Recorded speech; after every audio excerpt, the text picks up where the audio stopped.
Today we're going to be covering Batman Detective Comics. When DC Rebirth restarted, they started up a brand new run of Detective Comics. It was a new team with Batwoman, Robin, Orphan, Clayface, and many others. It was one of my favorite runs of all time, and it does come to its own inevitable conclusion. Now, I hope you enjoy, because you're at Comicstorian, where I create audio dramas of your favorite comic books, such as today's book. Now let's get into it.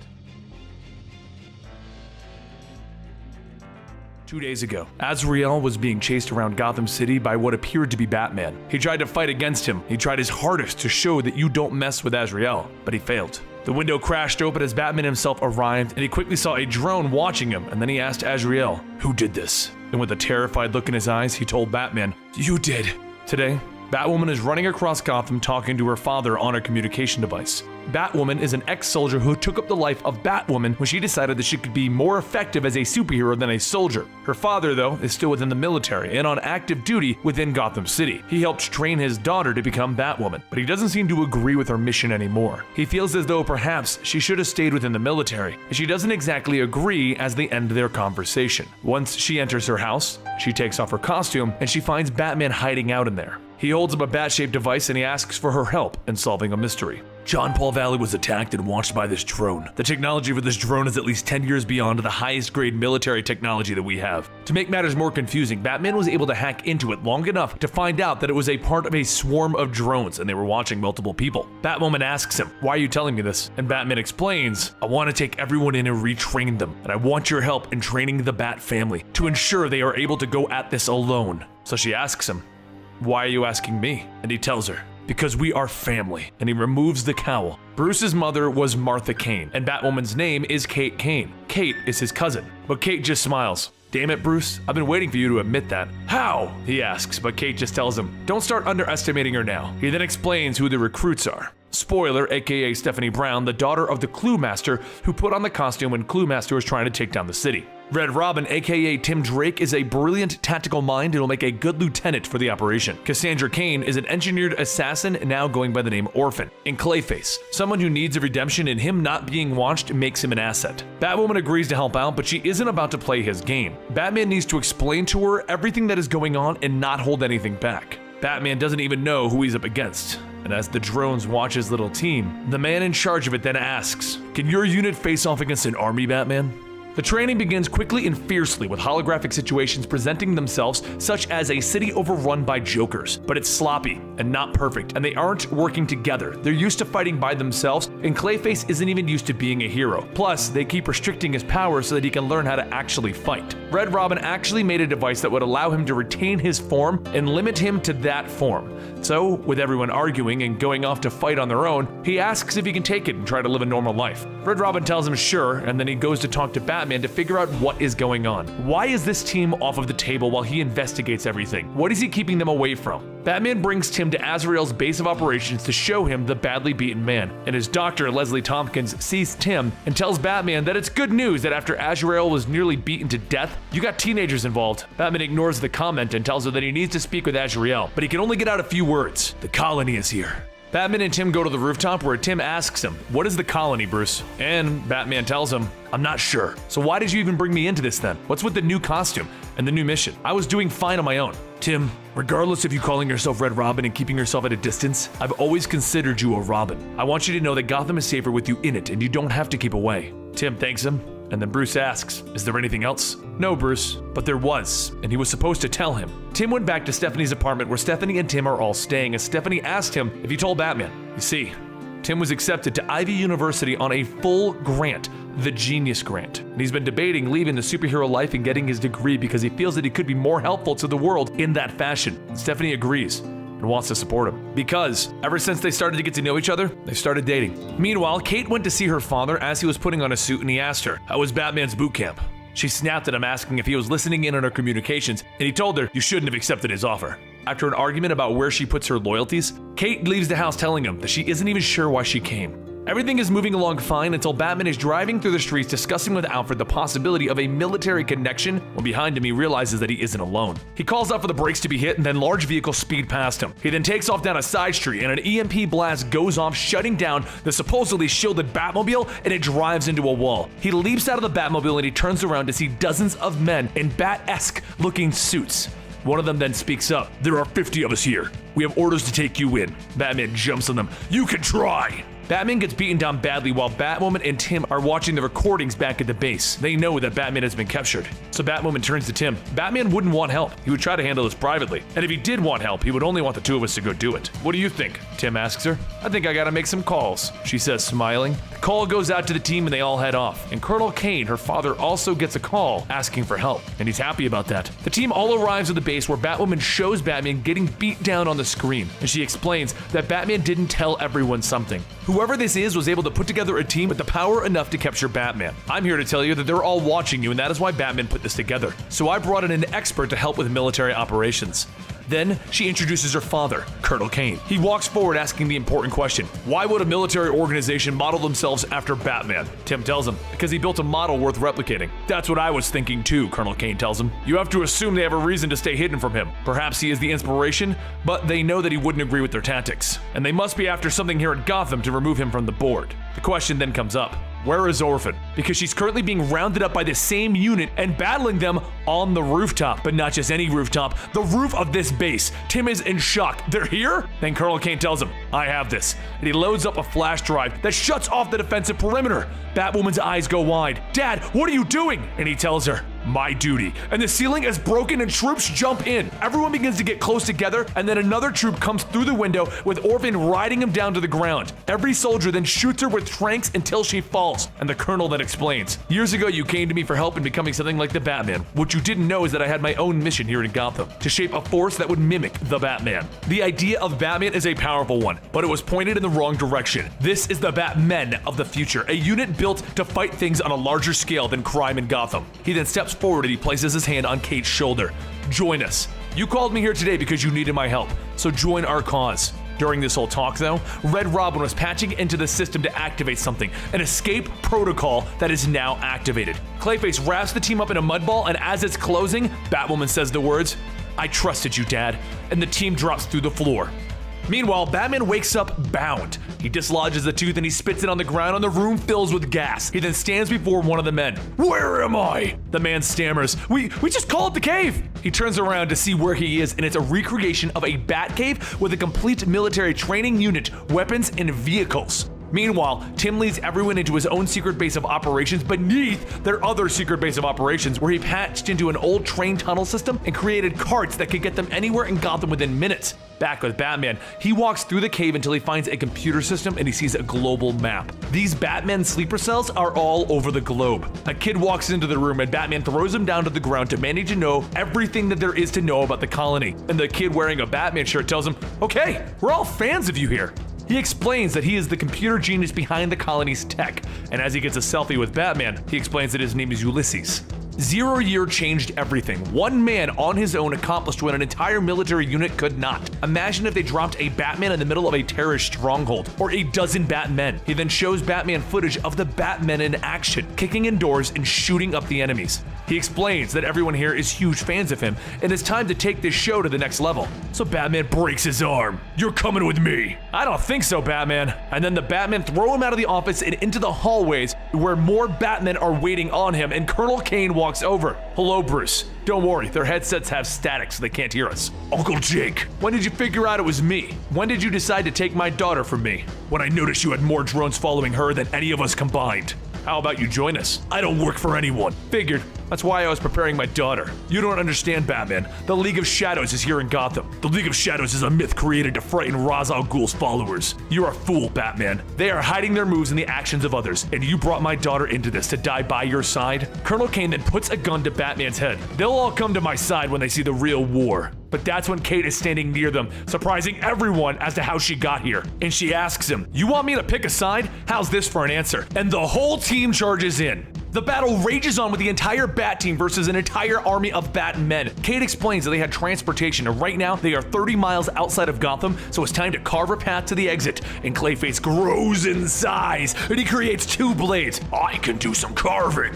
Everyone is dropping their own groups of Batmen and winning their battle, so Tim goes upstairs to meet the genius behind it all, Ulysses. Tim wraps him up and looks at the computer, realizing that there are targets all over Gotham, and the Batman army is going to eradicate any potential League of Shadows member. The military would never sign off on this many targets at once, and Ulysses tells them, hey, what they don't know won't hurt them. More soldiers then arrive, and they begin dropping their belts of grenades, claiming that they just went off. The explosions blow up everywhere, and everyone ducks for cover, and Tim begins to ask, what happened?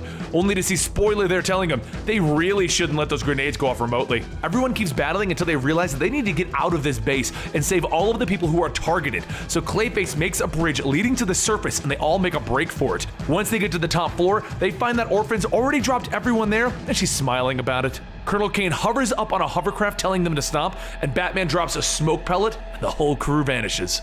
Ulysses turns to Colonel Kane. You know what they're gonna do, right? Yes, they're going to alert the proper officials to what we're doing, and they're going to get us shut down. I could send all of my drones off to kill our targets, sir, but we weren't able to trim that list down and figure out who's really in the league. I think the term is acceptable loss, sir.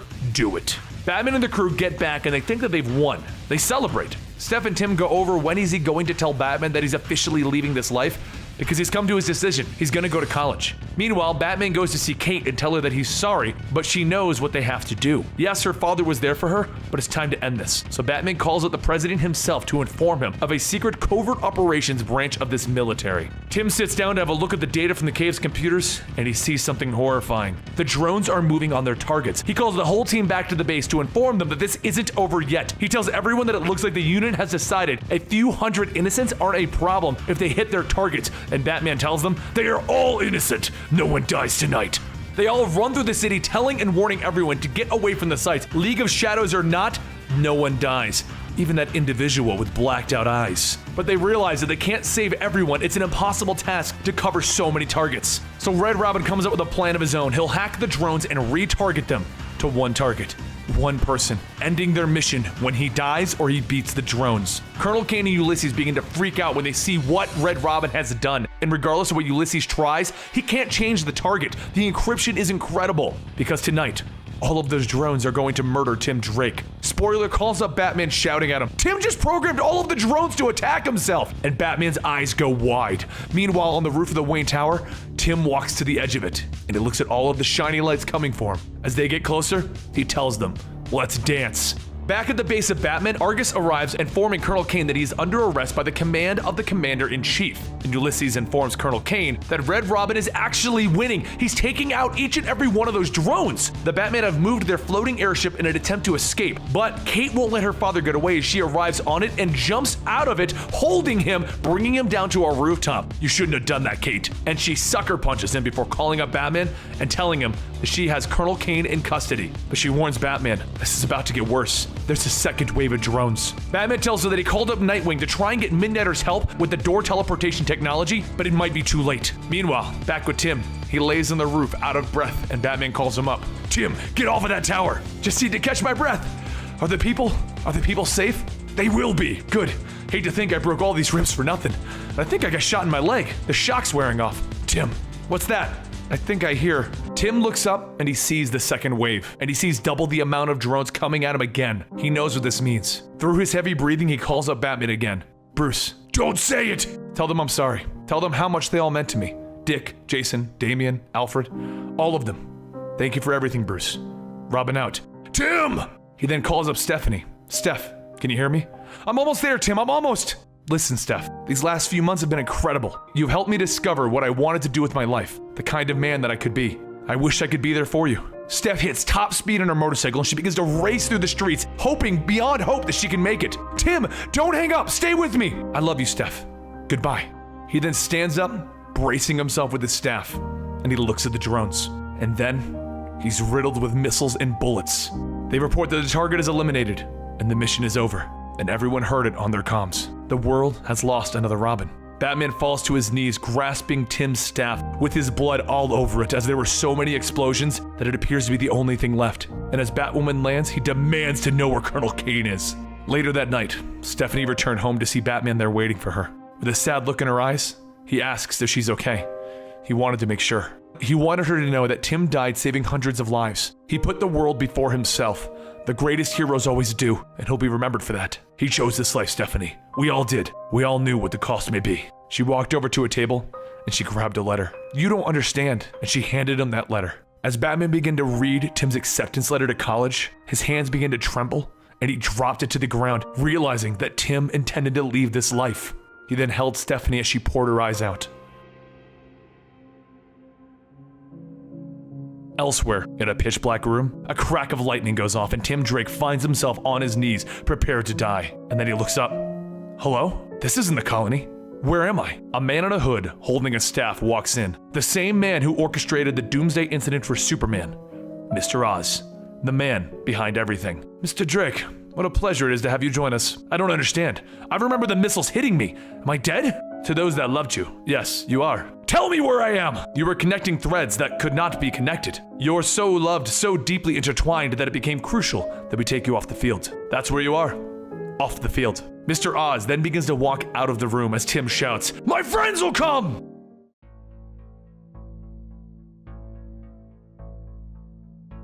Batwoman Kate Kane stands with Renee Montoya at the entrance of Wayne Enterprises looking up at the words "No More" painted across the sign. Kate asks what the hell happened here, and Renee tells her that is the question, isn't it? Renee begins to go over the report stating that Lucius Fox entered the lobby at 8:17. As he made his way towards the elevators, the doors opened up and a group of individuals stepped out. One of the men stepped forward and the entire room went silent. What happened next was something that Lucius can only describe, as the officers were all dying from what seemed to be 100 different poisons all at once. But at the end of it all, the man leading the group walked over to the counter and said that he would like to file an official complaint. As Kate begins to examine the scene, Renee also adds that nothing was stolen. The only people that got hurt were those cops, so it seems to be a bit extreme to just deliver a message. Kate stands up and asks, why did you call her and not him?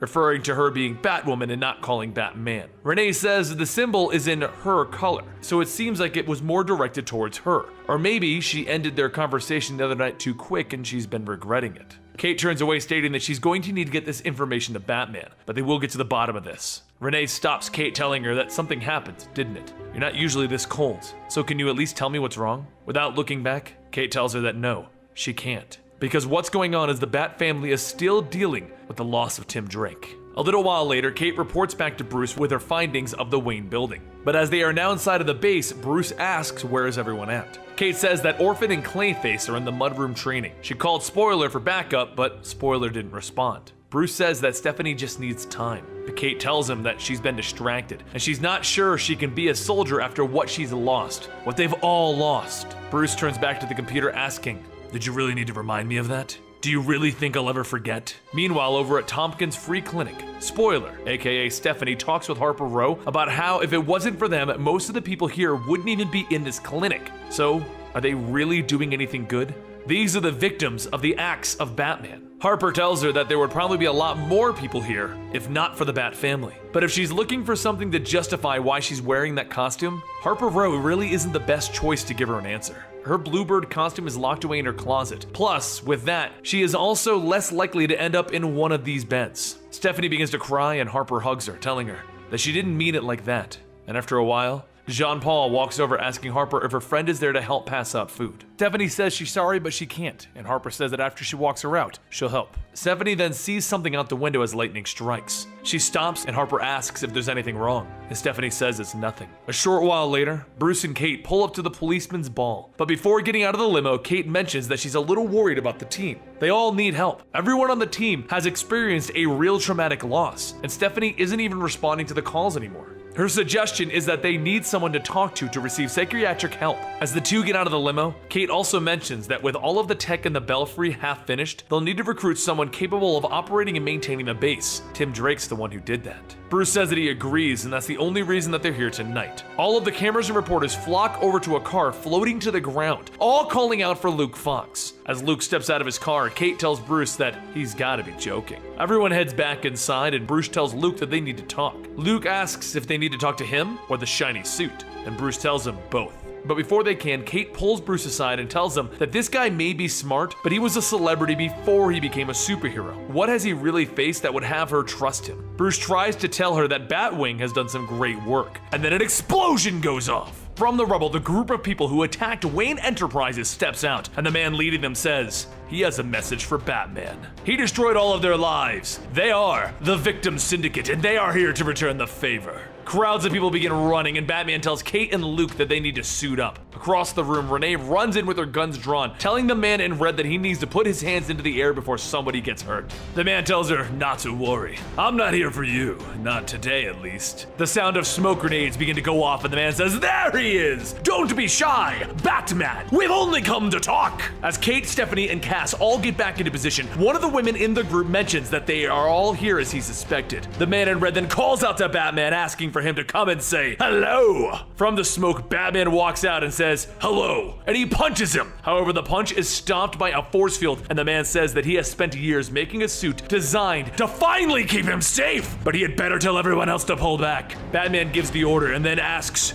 who are you? The man says, you don't recognize us? And here I thought you would run out of ways to hurt us. Behind the group, Kate tells the others to prepare trank batarangs on her mark. But as the man in red overhears this, he tells Mr. Noxus to take the blonde. Mr. Noxus smiles, and Stephanie falls to her knees, vomiting with poison. Bruce runs over, and the man in red says, not to worry. The poison inside of her is painful, but it won't kill her. So consider that a warning shot. Bruce tells everyone to stand down, and the man in red makes sure that there are cameras on him. Bruce tells him, they're not a part of this. If you want to talk, you can talk too. But the words coming from Bruce suddenly go silent, and the man in red says, you cannot talk over us. The mute here has seen to that. And right now, we want you to listen, because you are the one who did this to us. The man in red then turns to the cameras and he makes an announcement. To all of the innocent people of Gotham, we know your fears. Every night, the self-appointed saviors fight costume maniacs and literal monsters, and every night we are the ones to pay the price. Many of your homes are destroyed in the crossfire. None of us are unscathed. All of us are scarred. But right now we stand in a room with the officers who have not only allowed the vigilantes to rule the city, but they have assisted them. So if nobody will fight for us, the civilians of Gotham, we will fight for ourselves. So from now on, every day that Batman does not unmask and pledge to never act as Batman again, we will strike the people who support him. We are the Victim Syndicate, and we will take back our city.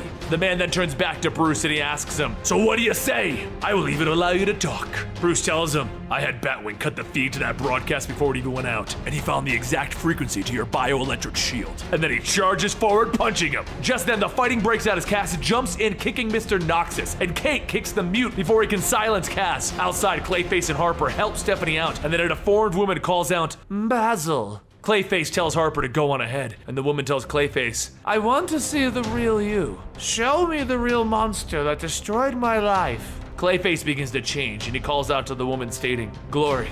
She stops him, stating, that's not my name anymore. You can call me Mudface now. Back inside, Bruce grabs the man in red and he asks, who are you? And he says, I was the first innocent whose life was ruined. The first victim of hundreds. But before Bruce can do anything, the other woman in the room jumps on Bruce's back, injecting him with toxin. She tells him that it's a paralytic. And then Luke blasts her away, shouting for her to get away. Through his struggled speech, Bruce mutters, I can't move. And Luke says, I got this. Luke then tells everyone that it's over. They're now surrounded, but the man in red walks over to Bruce, telling him, everything that happens next is on you. Soon the room begins to fill with green smoke, and the woman says that it is an anti-fear toxin. She holds her gun up and she asks, what will happen if I fire this gun? But before anyone can do anything, the gun goes off. Later, in the Belfry, Kate mentions that Cass is with Harper, who took Stephanie over to Tompkins Free Clinic. They'll have guards up to keep watch. As Luke looks around, he says that this is a pretty fancy place, but right now they really need to chat. He then presses a button, having a round table appear before them, and everyone takes a seat. Kate begins going over all of the people that they came across at the ball. First, there's the Mute, also known as Virgil Myers. He used to own a joke store when he had an allergic reaction to one of Joker's laughing gases, which led to an extreme tracheotomy in order for him to survive. Next is Madame Crow, or Abigail O'Shea. She was a student of Dr. Jonathan Crane and used to be his first guinea pig in his experiments. Then there's Mr. Noxus, Guy Mandrake. He was a stockbroker who was briefly under Pamela Isley's control. The experience has changed his physiology to make him toxic to anyone around him. There's also Mudface, a woman named Gloria Griffin, who was a production assistant on Basil Carlo's last film. When he changed into Clayface, she was affected by the chemicals that changed him. Bruce slowly begins to remember these people, and then he tells Luke to go ahead and familiarize himself with Red Robin's systems. Batwoman will be in the streets and he'll go check on Spoiler. Back over at Stephanie's room in the clinic, she sees the man in red again, and he tells her, "It's time we had a little chat." Later in Stephanie's room, Bruce tells Stephanie that he can't stress it enough. He needs for her to tell them what the first victim told her. Bruce sits on her bed stating, "All I want is the truth. I don't want anyone to get hurt, I just want to help." Stephanie snaps, stating, "Like how you helped the victim syndicate?" Bruce remains silent, and Stephanie tells him, "The first victim said that he was sorry. He didn't mean to hurt me. They wanted to make sure that I was okay." A short while later, Bruce heads to the rooftops to meet back up with Kate. He tells her that he wants everyone at the Belfry ready to strike at a moment's notice. As he leaves, Kate asks if there's anything else, and Bruce says to have the doctor come in for psych evaluations and bring Stephanie. She knows something. Later, everyone starts to gather at the tower, but as Stephanie arrives, she looks down to where Tim made his final stand. As she goes inside, Luke says that he went ahead and upgraded everyone's suit, all to combat one of the victim syndicate's abilities. As Stephanie looks at her new mask, she asks where's Batwoman. She said that they were to have a meeting, and Luke says, "Oh, with the shrink. Dr. Tompkins is with Clayface right now." Stephanie stops and asks, "What do you mean the shrink?" Stephanie then heads down the hall to see Cass is waiting outside of the evaluation room. Cass asks if she's hurt, and Stephanie says that she's okay. But moments later, Dr. Tompkins steps out asking if she's ready. Stephanie tells her not particularly. She tells Stephanie that they just need to give it the old college try. And thinking back to Tim, Stephanie says that she's not in college. She's a superhero, remember? Elsewhere in the tower, Kate watches her father on a monitor, and Luke says that she should probably take him and speak with the doctor. It might help. Kate sarcastically asks if he has something that he should be doing, and Luke stops her asking what is her problem. She shouts that all he does is treat the superhero thing like some fun hobby. He's never had to face the cost that any of them have had to face. That's her problem. He's only here fighting for himself. Back in the evaluation room, Stephanie sits with Dr. Tompkins, and Stephanie says that she feels somewhat indifferent on this whole boot camp thing, but she also is beginning to question whether or not they are actually making an impact. Dr. Tompkins asks if this is all brought on because she was visited by the first victim, as Stephanie thinks about it and realizes something about the room. This isn't just an evaluation, it's an interrogation. Bruce calls out to Stephanie, she stops him, stating how she's sick of him pretending like he cares. He only cares when it's to cover his own ass from the things that he messed up. And for what? To be absolved for what happened to Tim? Stephanie then shouts, "Well, she doesn't. She doesn't absolve him. And you know what? The victim syndicate is right. He proves it every time he puts on that costume." Moments later, Luke runs in stating that there's been an attack on the Tompkins Center, and Bruce tells him to get everyone ready. He turns back to Stephanie and he tells her that she's going to be grounded for this mission. They'll talk when he gets back. But as everyone leaves, Stephanie walks over to Tim's computer and begins to run a program. As she walks in the next chamber, she says that she needs to talk. Is he here? A computer program of Tim appears and tells her, "Always." As Bruce reaches the clinic, he sees the words, "No more Batman," painted across the outside, and he tells everyone to take a floor. This is ending tonight. Batman crashes through the windows, telling Jean-Paul to pull back, they've done their job. And Bruce calls out to have the first victim show himself. From the shadows, the first victim steps out asking, "Are you ready to stop my destruction?" Bruce tells him, "I know you're hurting. I know you blame me, but I'm here now. We can make this better." The first victim charges in, knocking Bruce away, telling him, "There's only one way this is ever going to end, with blood on our hands." Back in the Belfry, Stephanie looks at the image of Tim and tells it that it's not real.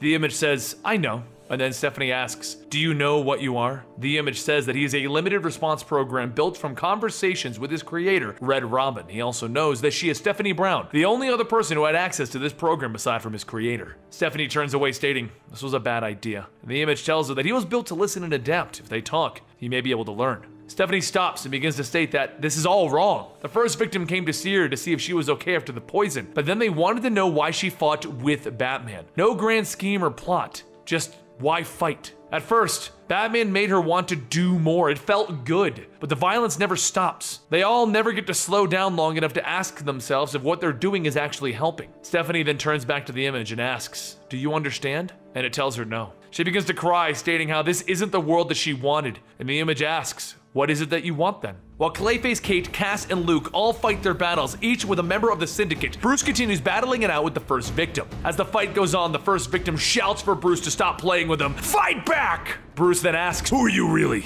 But the first victim begins to fade. Before disappearing, Bruce grabs a hold and pushes them down before escaping. Soon, Kate and the rest arrive, stating that this is the end of the line, and Bruce tells her to call the police. And then a voice tells them, it's not over. And ringing blasts through everyone's comms. From the smoke, Stephanie tells Bruce, I'm sorry, but this isn't how the world is supposed to be, and I'm the only one who can fix it. Kate shouts, what are you doing, Stephanie? And Stephanie tells her, call me spoiler. What is it that I'm doing? It's in the name. Luke leaps up, telling everyone to keep the Syndicate surrounded. Stephanie might be under some kind of mind control from Mr. Noxus, but as Stephanie leaps away, she tells him that she promises this is all her. Stephanie then asks, what are you all going to do? Knock me out real quick? I have a suggestion though, and that is not to network your suit with a computer that I helped Red Robin build. Luke's suit then begins to fail and fall out of the sky, and Kate pulls out her batarangs telling her to stop this. Stephanie then tells her, I've always loved those taser batarangs, but I guess there's more than 6 in your belt. She then hits a button, shocking Kate with all of the remaining batarangs. Clayface rushes in, but Stephanie turns, creating a sonic blast, splitting him in half. Cass then runs up, pulling her mask off, asking, why? But as Stephanie turns back, she sprays a gas, putting Cass to sleep, stating that she's doing this for them. Bruce stands up asking, what about me? How are you planning on defeating me? Stephanie just laughs, stating there's no way she can beat the Batman, but she also knows that he won't hurt her. The first victim calls out for her to save them. They will take him down for her! But Stephanie punches him, telling him, shut up! You almost killed me the other night. Then pointing out the window, Stephanie says, I'm on their side, Gotham's side. She then points around, telling Bruce, take a good look. This isn't how things are supposed to be. This destruction happened because people were chasing you. All of the sick and hurt are now huddled in an alley because of you. The first victim shouts, this is what he does! Are you happy, Batman? And Bruce shouts back, of course I'm not. I know that I failed each of you, but I will get you the help. But Stephanie tells him, that's not enough. So here's my deal. Retire as Batman, shut down the Bat Cave, hang up the capes and cowls, and I won't expose the entire database on the computers to the public. People will know who Batman is. People will come hunting for you for the rest of your life.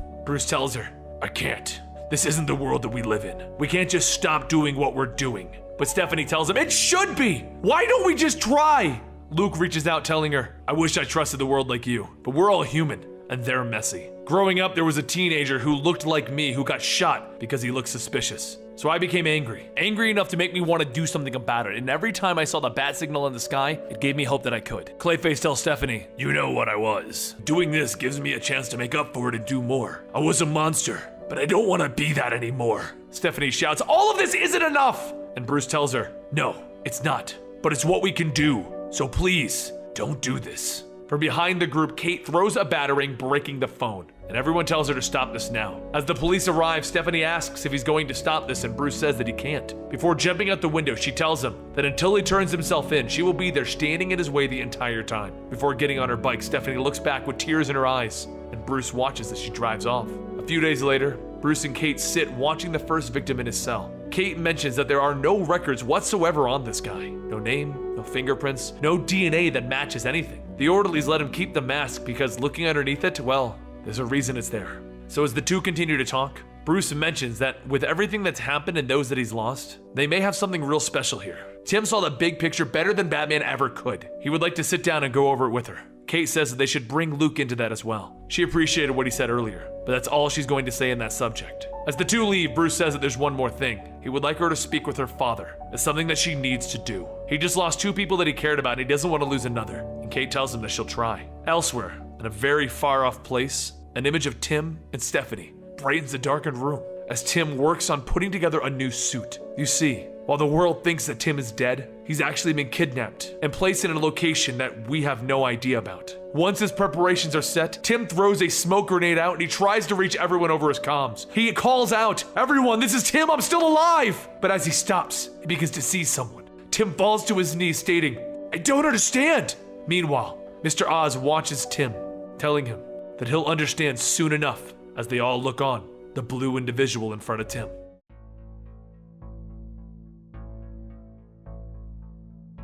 As Batman is out on patrol watching over Gotham City, Batwoman radios in saying that he could feel it too, right? How quiet the city has gotten. Actually, one of her concerns is that they're not doing enough for Cassandra. Now that Stephanie Brown is gone, she hasn't had much human contact, and she spends all of her time in the mudroom, each time dialing up the threshold. Batman tells her, "It's good to push yourself to the limits." And Kate sighs, saying that the issue is that she doesn't appear to have an upper limit. Batman then tells her, "I'm at the mayor's place. Hattie should have evidence to put 6 district judges behind bars. Once this is over though, we'll take Orphan to the ballet. It should do good that she knows that someone is looking out for her. Not just as Orphan, but as Cassandra as well." Kate says that she was going to suggest a baseball game, but that works too. Batman groans. "Ugh, I'm moving out." And he jumps. As he falls, a set of eyes are watching him, and as he lands on Hattie's office, he walks in to find the place torn apart by someone looking for something. He starts to look around, and then he walks into the next room, and that's when he sees Mayor Hattie stabbed and crucified, hanging on the wall. He hears Hattie call out, and he runs over telling him, "Don't move, you'll just open up the wounds." Hattie struggles, and he tells him, "It's too late. It was the shadows. League of Shadows." Before Hattie can say anymore, he draws his last breath, and then the doors are kicked open as 2 officers shout that they got an emergency call, and holy hell! Batman tells them, "This is not what it looks like." And the officers say, "Sure, you can tell that to the commissioner when we bring you down to the central precinct." Batman throws down some smoke bombs and he jumps out the window, but one of the officers runs to that window and starts to fire. One of the bullets hits Batman in the shoulder, causing him to fall onto a nearby roof. As he picks himself back up, you can tell that there is someone else there. Later, at the Belfry, the headquarters for the team that Batman has built, Jacob Kane, Batwoman's father, who was the villain in the first story, tells both Batman and Kate through his cell that this is how the League of Shadows plays. They don't attack directly, and they never take credit for their actions. They just instill that kind of chaos that will breed the most destruction. So for them to come directly after Batman, they're planning something catastrophic, which is what the Colony was trying to prevent. The Colony is the unit that Jacob Kane had built inside of Gotham City to battle against Batman, making an army of Batmen. Luckily, Batman, Batwoman, and the group that he put together involving Orphan, Clayface, Stephanie Brown, and Tim Drake managed to stop Jacob Kane, though Tim Drake did supposedly die in that battle. Batman shouts, "I'm not gonna listen to you try and justify what you did." And Jacob stops him. "Fine, don't, it's okay. But just look at my men. Look at the terror in their eyes. That is what is about to happen to Gotham. The League of Shadows will surround you as if you were ordinary frightened people. And that's when they are the most dangerous." As Batman and Batwoman walk off, Jacob tells Kate, "Make sure that he understands. This isn't about pride. I don't want you to die out there. Stay safe." She turns and walks off, telling her father that she will. Once Batman and Kate leave, Lucas radios down that he needs them at the central computer now. Lucas is Batwing. He joined the team recently due to the loss of Tim Drake being their computer expert. As everyone gathers, they watch a recording of the news where both reporters were going over, and then suddenly they started laughing until they died. Clayface watches, telling everyone, "Oh hell." Kate looks over at the computer and says that they are getting riot reports from people in Adam Square. There are people laughing and attacking each other. Batman tells everyone, "We need to get out there." But before they go, she tries to talk to Bruce. He tells her that the League of Shadows is an easy idea for it to be true. Perhaps someone is just inspired by the myth of it. And she says, "Or you could be wrong." Batman looks at her and he heads out telling her, "Or I could be wrong." A few moments later in Adams Square, Batman and the team get to work subduing the rioters, and as they fight, Cassandra begins to notice something is wrong. Batman tells everyone that these are innocent people, you can't just let them, and Cassandra stops and shouts, "No! Pretending!" Suddenly the rioters stop and they all turn towards the team, all with black eyes. As Cassandra starts hitting everyone's weak points, she turns back at a shadow and says, "Watching!" But with everyone not focusing on the team, one of the men stabs into Lucas, pinning him into the wall. Azrael quickly runs over to knock the man away, but then he too is stabbed in the back. Kate tells Batman that Batwing and Azrael are down. They're losing this fight. He jumps up, throwing a set of batarangs, and he tells Clayface, "We need backup." And Clayface sighs, telling him, "This is going to give me a headache for about a week." He begins to shout as he splits himself into an army of smaller Clayfaces. And then up along a rooftop, a woman watches. And Cassandra says, "Watching us!" Shiva looks back saying, "No one sneaks up on me, but I am here for her. This is all happening because of her. So come and fight." Cassandra charges in swinging, and with each attack, Shiva easily dodges and then hits her, telling her to fight! Stop playing games with her! Cassandra picks herself back up and she runs back in, so Shiva grabs her by the throat, telling her that she knows that she can see where to hit, but instead of killing blows, she goes for the lesser strike. Why? Cassandra struggles for air, managing to say, "Won't! Kill!" And Shiva tells her, "Pathetic." She then chops Cassandra in the neck, saying that her entire nervous system is shutting down. It would have been better to never know what David Kane did to her daughter. Seconds later, Batman and Kate jump on the roof, and Batman tells Shiva to get away from Cassandra. Shiva says that he talks as if he knows her, and Batman tells her that they fought before, and I've won. Shiva prepares herself, stating that she played parts. Some parts meant to be the loser, but she is now done playing. Before Batman even has a chance to defend himself, she lunges forward, grabbing at Batman's arm and twisting it, pushing him to the ground. She tells him that she could kill him with the slightest movement, but she chooses not to so that it will hurt more. She then says that she only came here to see if her daughter was worth her attention, and she was not. She gets back up telling Batman, "You just lost Gotham City. The shadows will engulf everything and the city will die." Batman throws the tracker onto her, but Shiva spins around, grabbing it out of the air, crushing it. She tells him, "Sad," and the smoke rises as she and the assassins disappear. Kate runs over to check on Cassandra, and Clayface calls out to hurry and get back down here. Kate tells him that they know they're gone, and Clayface says, not just them, but Batwing and Azrael too. Later at the Belfry, Jacob tells Kate that she needs to hurry and get her things and run. She says that she doesn't have time for this, and Jacob tells her that this little fight that they've had, that was their chance and now it's gone. The League of Shadows doesn't want anything, but Shiva is going to kill every person in Gotham. Kate asks if he's seen her because if they're going to have this talk, he needs to be completely honest. Jacob lifts his shirt, showing a scar, and he says that he got this one a little over a year ago when Shiva found their colony. It was only her who came, and when she stabbed him, it was such a precise hit that it didn't hit a single organ. She then went and killed 43 of his people in the most horrific ways and made him watch, and she enjoyed it. She is made of evil. Everything about her is cold and dark, so run, Kate! As Kate and Jacob talk, Cassandra listens in from the control room, and she grabs Batman, asking, "Why? Why her?" Later, as Batman and Kate go out to meet with Commissioner Gordon, Cassandra stays back, going over all of the footage that they have on Shiva. As she watches, she begins to think that growing up, she was never allowed to even see her mother. And while watching, Clayface walks up saying that he wanted to make sure that she was okay. And she asks him, "Really?" And he tells her, "Okay, maybe it was my babysitting duty." Clayface then holds out a Shakespeare book, saying that, "When I was young, I used to get mad and bubble things up inside, but with reading, it was a way for me to start getting that anger out, so maybe it's something you can do also." Cassandra looks at the book, and Clayface goes on to tell her, "If you want to go out, I'm not going to stop you, but like I could anyway, but if you do, just be safe." She hugs him, telling him, "Thank you," and then she heads out from the Belfry. Clayface radios over to Batman, stating that Cassandra snuck past him. Batman tells him that he understands. Him and Batwoman will head back while he heads off to find Cassandra. Clayface says, "Yeah, sure." And then a group of assassins appear behind Clayface, and he says, "Oh, hell." Later out in the city, Batman finds Cassandra on a rooftop, and he calls out Cassandra to her. She corrects him, telling him, "Orphan." And Batman tells her, "No, Cassandra. I know you're not in the right state of mind right now." And she says, "Stop. Name is Orphan." Bruce tells her that she isn't an orphan. She is Cassandra Kane, and she is still the daughter of David Kane and Lady Shiva, and still a good person. They don't decide who she is. Cassandra kicks Bruce back, telling him, "Stop." And Bruce asks if she wants to fight. She scans him and says, "Yes." And she begins swiping and punching away at Batman. He wipes some blood from his mask, telling her that he won't fight her. He believes in her. And she screams, "No!" And she kicks Batman off of the ledge. He crawls back up as she escapes. But before Batman can chase her, he gets a call from Alfred. Alfred says that there's something wrong. He thinks someone may be here.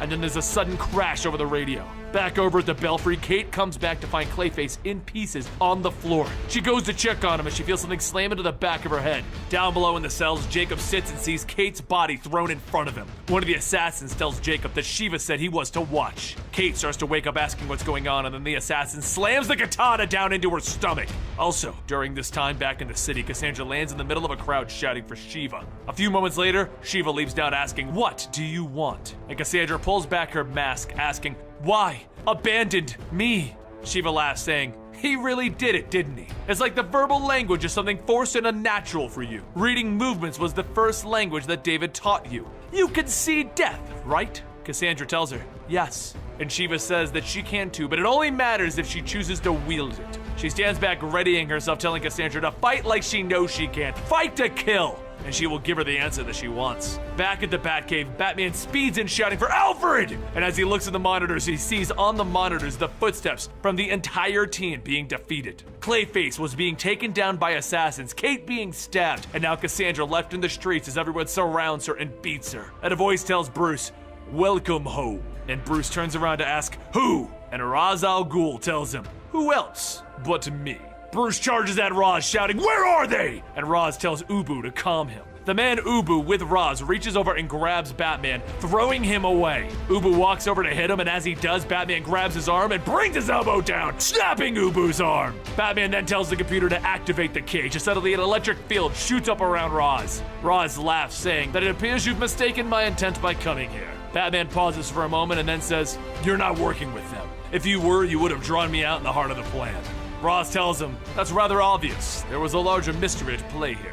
Batman says, "The League of Shadows isn't supposed to exist. It was a boogeyman myth that you created to frighten your own men into submission." Roz says, "Come on, you can put the pieces together, right?" And Batman grabs him through the cage, shouting, "What did you do? What did you do?" Back at the Belfry cells, Jacob beats in the glass until his hands are bloody, screaming for Batman to let him out. But as if he was answered, the cells open. Cooper says that maybe Batman listened to him, and Jacob says that if he had spent a decade studying Batman like him, he would know that that's not true. They aren't alone. A light shines on his men and a voice tells them, "You sure aren't." Ulysses Hardian Armstrong steps out, stating, "I'm the one leading the cavalry." Jacob grabs his gun from one of the soldiers and he says that the League of Shadows is getting ready to sink Gotham. It might be too late for them to save the city, but they will sure make sure that the League dies with it. Now get him back to his command deck.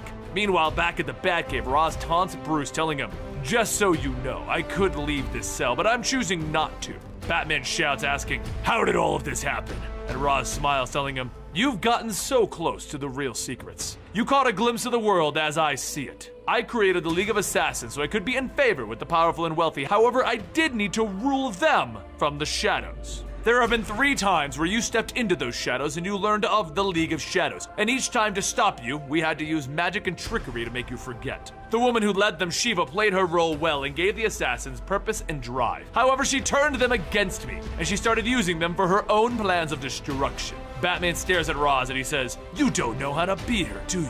And Roz looks away, telling him, "You know she must be beaten." Roz then tells Bruce to take down these silly walls, and I will give you the upper hand in defeating them. Batman waits and then he calls for the computer to deactivate. As the field drops, Roz tells Ubu to go ahead. As Ubu starts typing on the computer, Batman asks, "What is he doing?" And Roz says, "Deactivating the cave's defenses. They allowed the League of Shadows to follow them." Batman runs over to try and stop Ubu, but Roz blows a mist in his face, causing it to paralyze him. Suddenly, footsteps can be heard and Roz leans down whispering, "There is one final trick taught to me by an old friend. Remember, F. Suwadasha."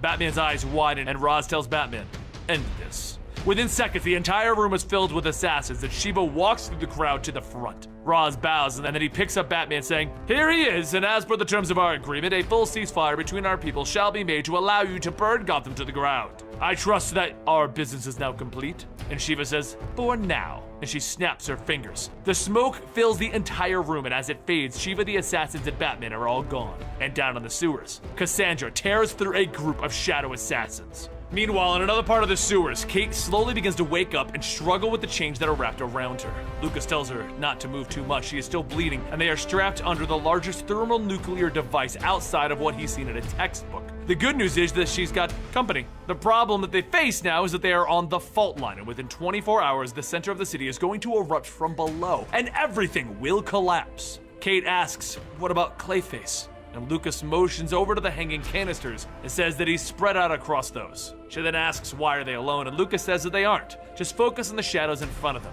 He goes on saying, "Don't worry, Batman is still out there." And just as he says that, Shiva throws Batman's body on the ground and tells the assassins to search him and chain him up with the others. Bruce tries to ask why, and Shiva tells him that the morning shows start on the East Coast in over an hour. She wants to make sure that she maximizes the horror of it when Gotham City dies live on television, and he will die first. One of the assassins steps out and tells Shiva that they are picking up a disturbance in the West Tunnel. Suddenly, the lights go out and Cassandra rips into the room, cutting away the chains around everyone and the canisters holding Clayface. She then stops on the one last assassin and Shiva calls out, "Daughter." Before Cassandra could do anything, Shiva grabs her by the throat and holds her up, asking if she really wishes to humiliate herself again, or is this supposed to somehow impress her? Cassandra struggles and says, "It does." And Shiva tosses her body, saying that it does not impress her to see a knife that refuses to stab or a gun that refuses to fire. Cassandra gets up staring at her, saying, "Yes, it does." Shiva asks if she has deluded herself into thinking that she can beat her one-on-one, and Cassandra smiles, saying,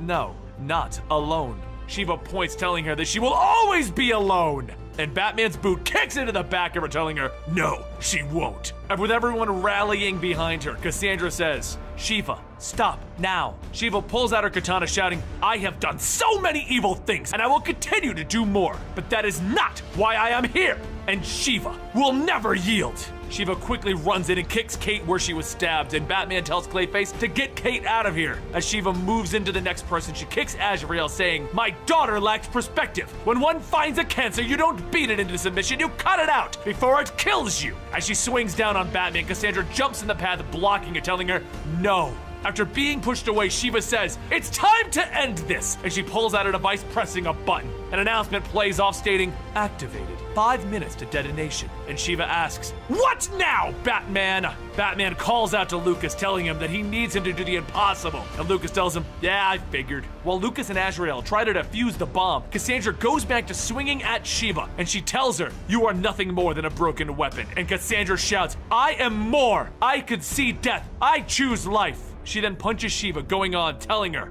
you think best hits are kill. I think best hits hurt. Shiva tries to get back up, and Cassandra kicks her in the stomach and continues to beat her down. She then cries out, asking, burn, my city, my friends, why? And Shiva looks at her for a moment and then says, you wouldn't understand. And Cassandra leans down with a sincere look, telling her, yes, I could. But before Shiva could say another word, a gun goes off, hitting her in the back. Roz walks out saying, you've all done a marvelous job here, but I felt that I earned the final shot since it was my rabid dog after all. Cassandra gets up charging at Roz, and Batman grabs her, telling her, stand down. Roz smiles, saying, we should make a deal. In exchange for taking the League of Shadows and making sure that they stay trapped, I will disarm the bomb for you. Batman groans and says, I want you to understand something. You let me glimpse something here that you thought that you didn't want me to see. This isn't over. Shiva starts to crawl up, telling Cassandra to come close. And as Cassandra leans down, she whispers something and then asks if she understands. Cassandra tells her, yes. Shiva says, good, good. As Roz's men come in and take everyone away, Roz looks at Cassandra and says, you have much fire in your eyes. I hope to see it again. A week later at the Belfry, Kate walks over to Batman at the computer, telling him that she's glad she found him here. She was starting to think that they would have to cancel their plans. She then sits back down, saying that she went ahead and sent Batwing, Azrael, and Clayface on a patrol. And with all of the tension in the city, it's like everyone knew something bad was about to happen. Batman tells her, I know how they feel, but there's so much that doesn't make sense. Memories that are now coming into focus, but this isn't the end. This is only the beginning. Kate says an evening at the ballet would be good for both of them, and then she says that she'll meet them both there. Though she's handling the situation well, Kate finds herself going back down to her father's cell, expecting him to come back and lock himself up. Batman looks off, stating that all of this is connected. The colony, the League of Shadows, Ra's al Ghul, they're all pieces to a puzzle that's only just now taking shape, and he knows where to start. He waits for a moment and then he says, many years ago, during his training, he went down a dark road, tried to use a weapon that he should have never touched. And that weapon is magic, and Ra's used it against him. But now it's the weapon that they're going to need to face Ra's al Ghul.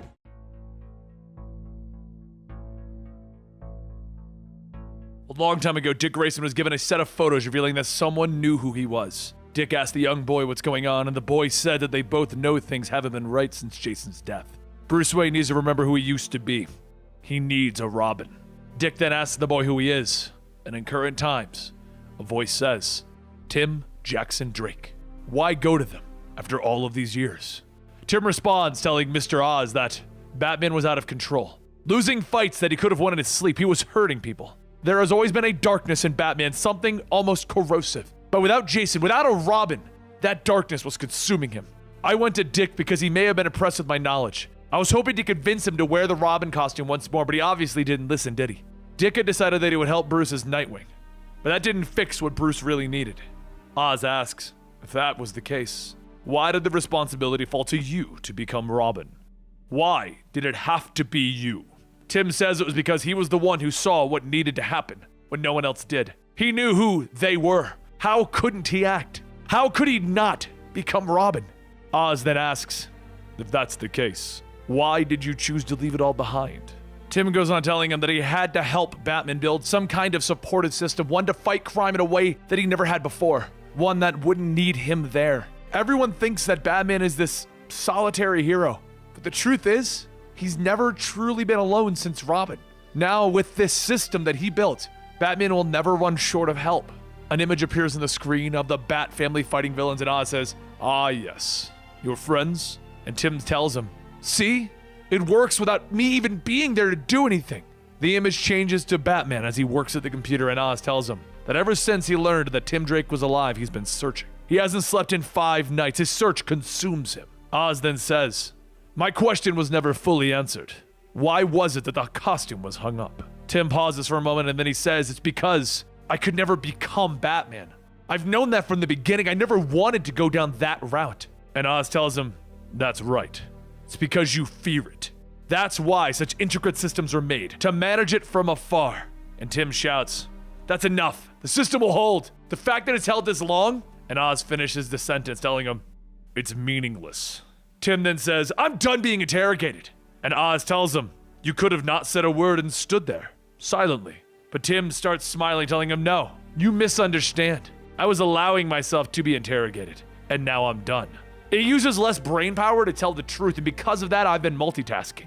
Screens begin to light up, showing the Red Robin logo, and Tim works at the controls in his glove, stating, "It took me a while to reprogram these computers. But that was when I remembered a bit of Kryptonian coding theory that I deciphered with Batman a few years back." Tim jumps out of Oz's hold, and then he attacks him, telling him, "Who are you? And how do you have this kind of technology? Trust me, I am the smartest and most dangerous teenager, and I have a backdoor into your systems. I want to know everything. I want to know what kind of prison this is and why you brought me here and how I get out." Oz's eyes shine, and he asks, "You want to know the terrible secret?" Oz knocks Tim to the ground, pulling back the cloak, telling him that he is just as much of a prisoner in this place as he is. Tim looks at the crest on Oz's chest, and he says, "No, you can't be." And Oz tells him, "That's right. I am Jor-El, father of Kal-El, known to you as Superman."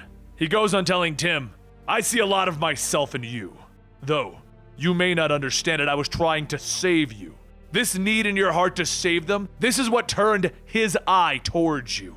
For once in your life, make the selfish decision and don't go back." Suddenly, Jor-El begins to fade, and he says that at this moment, his eyes have turned elsewhere. "It is time to put my plot into motion. I implore you, stay and reflect your life. I have something else to do." And with a bright green flash, Jor-El disappears, and Tim jumps up shouting for him to wait! I don't understand! If you want to know where Jor-El's going, that's the Superman story, The Oz Effect. I'll link it down below. Tim frantically tries to reconnect the computer as a way to send out a message, telling Bruce that he doesn't want to be here anymore. Come find him! After a few moments, a response comes in and Batman tells him, "I'm a prisoner here too. Use the computer to open up the containment cells in corridor 6A. Tim says, "Wait, that's where I was." And Batman tells him there isn't much time before Oz returns. Tim sets the computer to unlock the cells and begins running back towards his cell, shouting, "I did it! The cells are open!" And as Tim steps through, Batman says, "It's really you." And Tim smiles, telling him, "I'm so relieved you're here. We gotta get out of here." But before they can go, there's a thumping sound, and Batman pushes Tim to the ground, telling him, "Get down!" And he takes out a gun and begins to fire. Tim asks, "What the?" And Batman yells, "I told you just to open up the containment cells in this corridor, not the whole damn place." Tim says, "Wait, this is all wrong. Batman would never use a..." And Batman stops him, telling him, "Right and wrong are subjective. This gun murdered Thomas and Martha Wayne. It's been rebuilt, and now it's being redeemed as a tool that was once evil." Tim steps back, stating, You can't be Bruce." And Batman tells him, "No."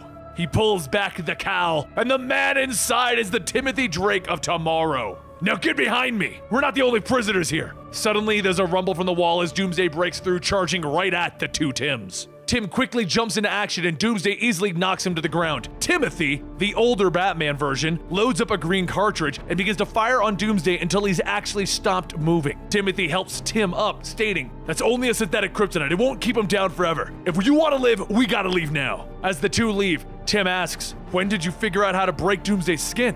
And Timothy says, "It all started when I was around your age, maybe a little younger. It was around the time that I also realized that no matter how hard I trained, I would never be on the same level as Bruce, Dick, or the other Robins. But what I did know is that I was smarter than them, so I created shortcuts and cheats. Everything I need to take down anyone is stored in this suit at all times. Right now, though, we need to move quickly before our window is gone." And Tim asks, "What window?"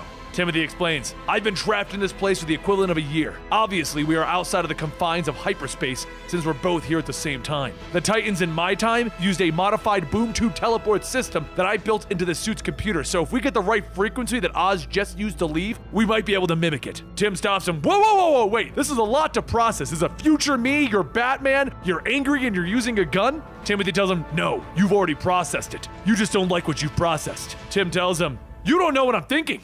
Timothy tells him, actually I do. I remember having this same conversation. Well, perhaps we should say an echo of it, but either way, duck! Just then, Doomsday starts running towards them and Timothy uses the suit to lock down the security doors near them one at a time. Tim asks, what did you mean by an echo? And Timothy tells him, back when I was Robin, I had this conversation with myself as well. The circumstances were different, but it happened. Tim stops to think, none of this makes sense. I would never become you. I would never become the Batman. And Timothy then asks, who? Who takes Gotham when Bruce dies? Dick steps in for a bit, but he does what he does and he moves on. Jason tried, but he lost an eye and a leg, and more importantly, his will to live. Damian took the cowl, but he nearly burned the city to the ground. And Tim asks, what did he do to you? Timothy tells him, I did what I always do. I did what was necessary. Tim shouts that he's a monster, and Timothy says that morality isn't as black and white as you may think. Gotham needed a Batman, and at the end of the day, there was no one else. And Tim asks, what about Batwoman? And Timothy yells, especially her! God, to still be so trusting! Batwoman isn't the person that you think she is, and you're gonna learn that soon enough. But while the two argue, Doomsday charges back in, and Tim says, I got it this time. A flash appears and a projection of Superman floats in front of Doomsday. The projection then flies off, and Timothy holds his hand out, telling Tim that they need to hurry. Take my hand so that we can leave. A green light surrounds the two of them, and suddenly Tim looks around Gotham alleyways asking, am I really home? Timothy tells him it should be, and you should thank me. But at the risk of sounding rude, it's probably time that I get back to my own timeline. Timothy turns and he begins walking off, and then he stops and he says, before I go, there's something I wished I could have done back in your shoes. Tell Connor that I'm sorry for everything.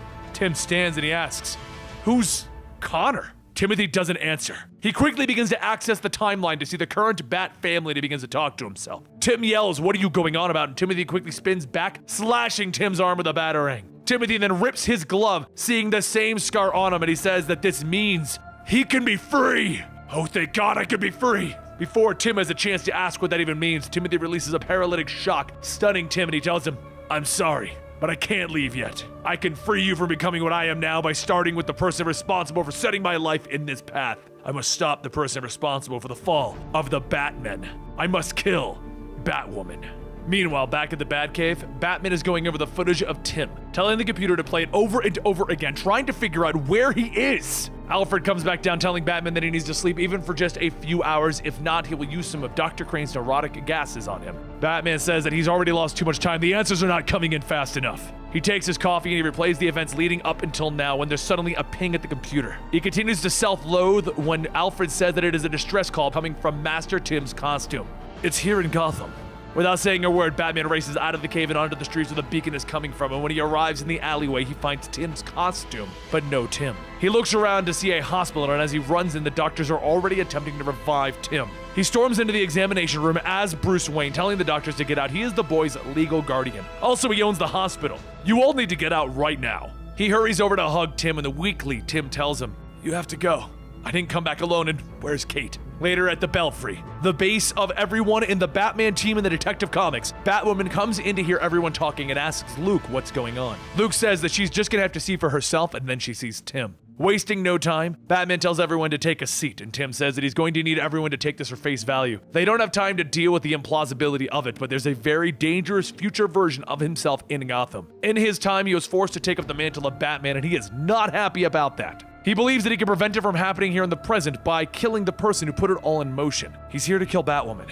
Batwoman looks at Tim and asks, how personally should I be taking this? Later, Batwoman says that she really doesn't like the idea of being put in a cage. She's not a child who needs protecting. And Tim says that he knows, but trust him. This also means that he knows what he knows, and he knows that she'll be coming right for him. A few hours ago, he took down Doomsday with his own hands. Not to sound blunt, but I could kill any one of you in here if you don't prepare. He's basically the worst parts of me in one person with 2 decades of more intelligence and experience. Batwoman tells him charming, and Tim tells her, I would say that you should meet him, but I'm literally redesigning the shield doors so that doesn't happen. A little while later, Tim returns to Batman asking if there have been any traces of him yet, because honestly, he thought that he would have been here already. Batman looks out the window stating that as someone who's lost a lot in life, if he was given a chance to see his world before it all changed, he would revel in the sight. Tim goes on telling him, that could be anything. We're talking about 2 decades worth of missing time. Timothy also talked about a friend that he should have, someone named Connor. Though I don't know who that is, I feel the name tugging at my heart. Batman asks, where would you go if you felt lost in a world that was so different,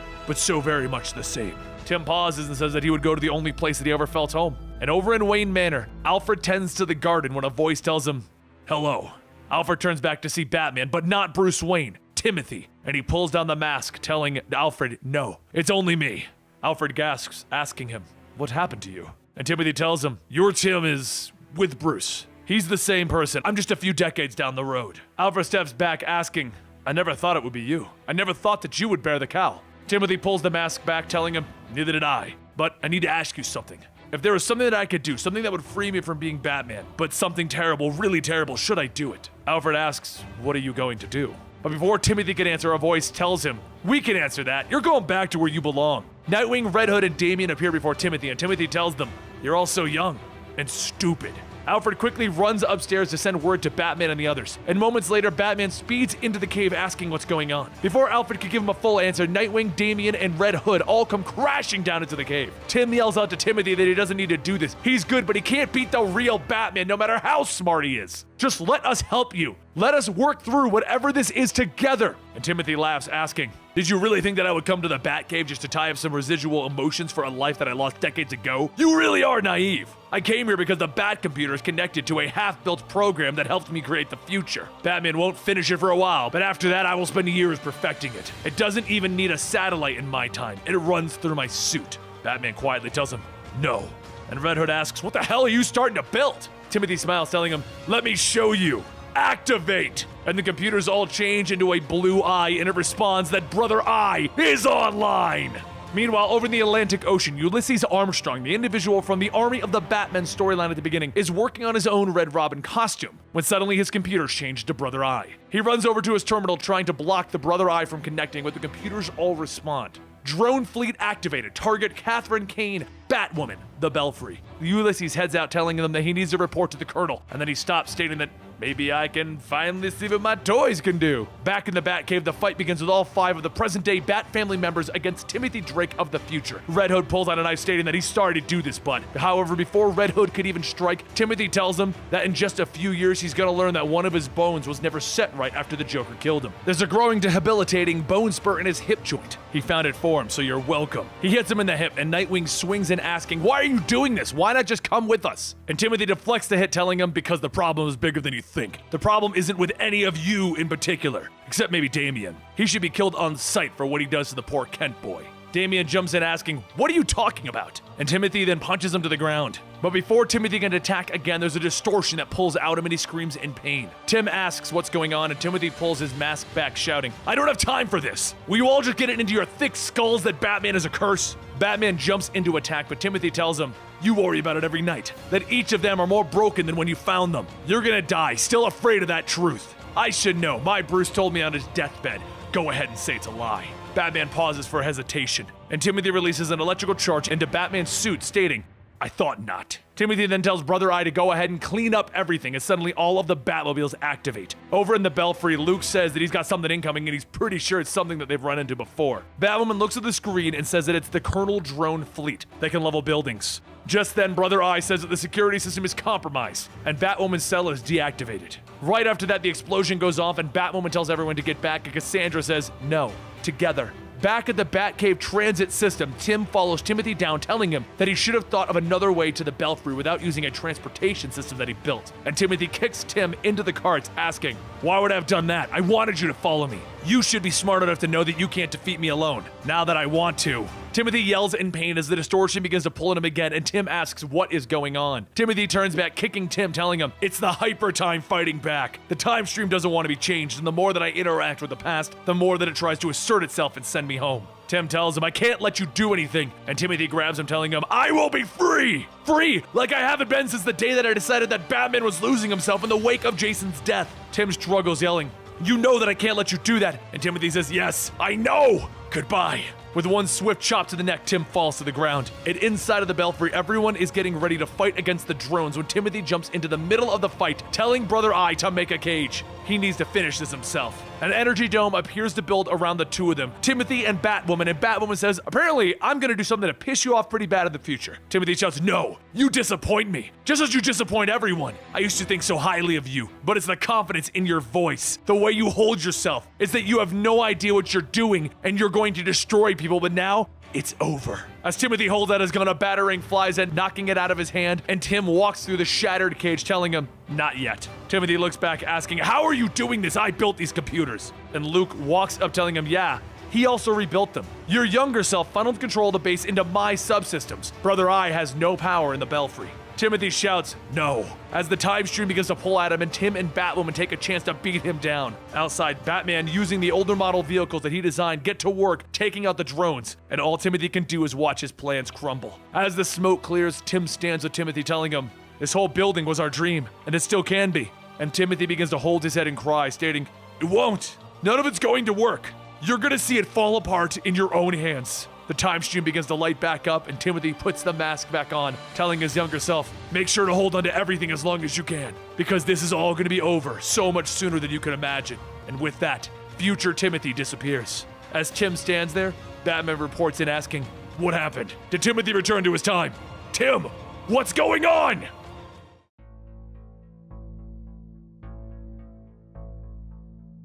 In the wake of the recent events, Gotham City has appointed Michael Atkins as the new mayor. During a press conference, the reporters gather around to ask the question on everyone's mind. What is his view on Batman's secret vigilante army roaming the streets of Gotham? Michael says that he could not ignore the fact that their city at times sees threats that are beyond that of anything ordinary, in which they require extraordinary persons to handle them. However, in the terms of the Batmen acting as a paramilitary group, they do not need it. Gotham City has a police force. It does not need a second. As the news continues to highlight Mayor Atkins' speech, Stephanie, the woman known as Spoiler, visits Anarchy in prison. Stephanie hears the TV and says that it's funny. They were fine with one Batman, even a Robin, but a group? Anarchy tells her that it's nice to think that there's someone out there looking out for them, but a military strike force? That's bigger than any one person. So the people in Gotham have a right to be afraid. It's a healthy response to what's presented before them. But it also makes the people question the status quo, allowing the people to take back the power and wield it for themselves. As Anarchy, he never set out to hurt anyone, just empower them, which is why the first victim told him to seek her out. He saw her potential. Stephanie gets up from the table stating that she should go, but Anarchy stops her, telling her that he's sorry. It's just, if she really engaged in the Victim Syndicate's ideology, she'd join them. The Victim Syndicate was more than 5 people. It was a movement, and it's growing. These are the victims, the individuals that have been hurt in Batman's war on crime. There's more than 5. Anarchy then hands a piece of paper to Stephanie, telling her that in a few weeks, go to this address and see for herself. And after that, she can make a decision. Later that night, Stephanie suits up to go out into the night, telling herself that when she was with everyone, it did feel right. Punching the bad guys in the head, saving the world, it wasn't as simple as just believing in it. It was much harder to maintain. And then there's a knock at the door. Stephanie quietly says that no one should know about this place, and as she opens it up, the voice tells her that he had this whole thing that he was ready to say. He should start off by telling her how much he missed her. It's Tim Drake, and he spoke with Batman regarding the Victim Syndicate, all of it. He's so sorry that he hurt. But tears of joy stream down her cheek as she tells the voice to just shut up and kiss her. She runs out grabbing Tim and kissing him as he tries to go on, apologize that he didn't come to her right away. He's learned so much. He's seen the mistakes. He knows how to improve the Gotham Knights protocol. Stephanie then says that he can finally let it go to an Ivy University like he was supposed to. She's been thinking about it too. They should hang up the capes and find a better way to help people. Tim smiles, telling her, first, he needs to finish what he started, and he wants her help to do it. So how about they go save the world? Weeks go by, and Tim and Kate learn of the meeting of the villains, and they wait for the perfect time to strike. While they sit, Kate says that she has a really bad feeling about this. He hasn't told Stephanie that he's not going back to school, has he? Tim pauses and says that he doesn't want to overwhelm her. And Kate says no, he doesn't want her to yell at him. He's the reason why she's back in the fold, and it's only because she thinks that it's temporary. She thinks they're both going to quit. Take it from her, someone who is usually the crappy partner in a relationship. He's being that crappy partner in a relationship right now. It's obvious that he has no desire to hand over the keys to the Belfry, and soon she's going to see that as well. How will she handle him wanting to become the next Batman? Tim says that he won't become him. The future version tried to kill her, and maybe instead of denying it all, he can just accept it and shape it. Kate tells him that's great. All she's saying is don't piss off the girlfriend. Now let's get this over with. Meanwhile, over at Mayor Atkins' office, Batman steps out from the curtains and he tells the mayor, "Congratulations, Mayor." Michael Atkins says that he was wondering when he would show up. It's been weeks. He's starting to have hurt feelings. He then pulls out an envelope, and in it are pictures of Clayface, free from Arkham, working with the Belfry. Michael tells him that this whole military thing isn't going to work, and to make matters worse, he has a known murderer and criminal within his ranks. So there's one question that he wants to ask, and he wants an honest answer. When does this end, Batman? Back over in Arkham, Anarchy looks out the window, stating that the city is boiling over. Stephanie was so close to seeing through their lies. As the first victim suited up, he says that it's because the boy returned. She is damaged and has provided them with the ammunition to set everything in motion. Gave them the images to light the fire of fear. Soon, they will stoke that fire, and they will finally learn what it means to be a victim. Later, out in the streets, the team moves into position to stop a speeding truck on the freeway. As Azrael cuts the corner of the back of the truck off, he looks at Luke, asking, what does he see in there? Luke flies down, telling him that he thinks it looks like a truckload of cyber assassins. Man, is that not the coolest sentence I've ever said in my life? Just then, those assassins spring out of the truck and they begin jumping as Batman and Kate are following closely behind. As they move in, Batman begins to notice something. Their stances. They're moving like different members of their team. Luke scans them and says, yeah, they are. Each of them seems to have footage of the movements of the Belfry members in the past few months. Someone is using a program using the methods of the Batman team. Batman fights off one of the assassins, and he goes on stating that Mayor Atkins has images of them as well. Someone is trying to weaponize the very idea of their team. Meanwhile, over at Dr. Victoria October's lab, she speaks to Clayface, telling him that if her calculations are correct, which they are, he will soon once again become Basil Karlo, the movie star, handsome actor with total control over his own mind and body, because it will no longer be made out of chemical sludge. Clayface asks, can we just call it clay? Sludge makes me feel dirty. Victoria says that soon he won't have to call it anything. Tomorrow the test batch should be ready, and once that's complete, it should only be a few days until everything is ready to finish this. Clayface says that there's also another like him, an old friend named Glory Griffin. She got hurt real bad and has the same condition as him without any control over it. She deserves to have her life back as well. After all, he was the one that took it from her. Hell, why is she even doing this for him? She's seen how bad he can get, the kind of damage that he's caused. No matter what this cure does, he'll always feel the pain. And even after all of this, what happens if the darkness is still there? What if he's just going to stay a murderous monster? Victoria tells him that he'll know for sure soon, and that kind of knowledge is tremendously powerful. She knows a little something about changing something fundamental in your own body. Before she transitioned, she thought that it might be a cure for everything that she considered wrong with her, but it wasn't. She's still every bit the prickly pear that she was beforehand. There are still nights where she gets lost in doubt and depression, and she knows that those are parts of her, not just a symptom of the body that she was living inside. Later, over in Kate's hideout, Kate looks at the cut that she received and then hears a voice telling her that it looks like she could use a hand. Kate's father, Colonel Jacob Kane of the colony, steps in, stating that he was waiting in the next room. It looks like it's going to take a while. He can help stitch her back up. Her father's currently on the run after creating his own military group of Batmen. That story is in the links down below for Detective Comics. Kate leans over the table to allow her father to work and tells him sure. Before she knew that he was running an illegal covert military operation out of Gotham, Jacob tells her yeah, before he knew that she signed up for the same damn thing but just a different side of the table, the Batman side. He finishes the sutures and tells her, actually, there's another reason I came here. After hearing how my drones attacked you, I expelled my weapons developer Ulysses Armstrong from the colony. But there's something else. He puts a jump drive into a computer and goes on telling her that he got a message the other day, and he would like her to see it herself. The screen lights up and on it, an image of Tim appears, and he says, this message is for Colonel Jacob Kane. I have a proposal for you, a way that we might be able to work together. Jacob stops it and tells her, there's something happening at Gotham. Forces at work much bigger than any of us, and if the boy doesn't stop, someone is going to get hurt. Back in the Belfry, Tim sits at a computer and Stephanie asks what's wrong. Why did she get an emergency request? Tim tells her that he needs to know why she did it. She knows how important all of this is to him, and there's footage of them fighting. After reviewing it, he can pinpoint the exact perspective of the shots taken. It was from her phone.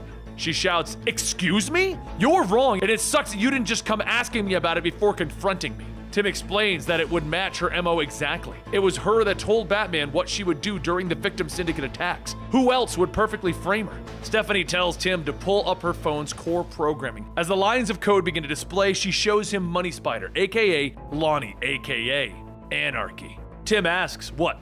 Lonnie McKinn? Anarchy? What does this have to do with him?" And she tells Tim that she's going to go and find out, and he doesn't get to come with her. She's leaving. Tim tells her to wait, leave the Belfry, the team, or him. She turns back from the door, telling him she'll get back to him on that. He sits back down at the computer, hitting the console, shouting, "Damn it!" And then he tells the computer to pull up the feed of Anarchy in Arkham. As the screen changes, he sees that not only is Anarchy's room empty, but the entire cell block is empty. Over in Arkham, Clayface sits with Glory, telling her that he knows that he can't take away what he's done, but there might be something that can make her life a little easier. He's been working with his doctor and she might be able to fix all of this. Glory turns back, telling him that that's not what she wants. She doesn't want to go back to the person that she was. She wants people to see him and remember the monster that he is. Suddenly, guards charge into the room, shocking Clayface, and Glory goes on stating that a few minutes ago, every news agency in Gotham received a dossier. Inside it is proof that the wanted criminal Clayface is working with Batman. The people will finally understand what the victim syndicate has been saying from the beginning. Clayface shouts, asking, "Why are you doing this?" And Glory takes a collar and states, because she can't stand the idea that he gets to walk free from all of this. The people need to know who he is, and soon they will.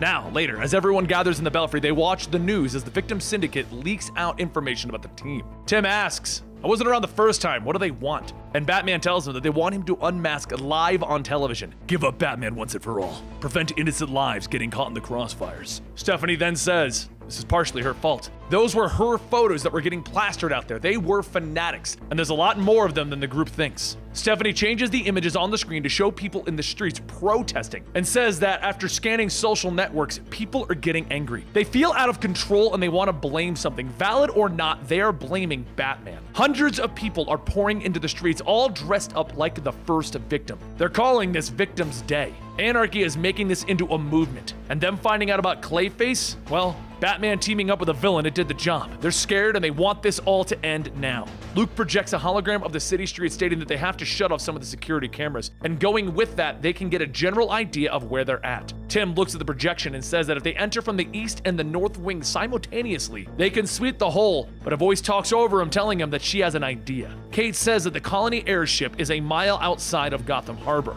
Why don't they call Colony back in? Kate jumps down and asks Tim, "That's what you had in mind, right?" Before Tim can say anything, Batman asks what she's talking about, and Tim says that he wanted to explore some options about expanding. He didn't think that. Stephanie shouts, "Are you serious? The Colony tried to kill you!" And Kate tells him that she can't believe that he would consider something so reckless. Tim yells back, telling them he was considering it if they all agreed to abandon all lethal means. But just then Cassandra shouts, "Stop! Clayface needs help! Need help now!"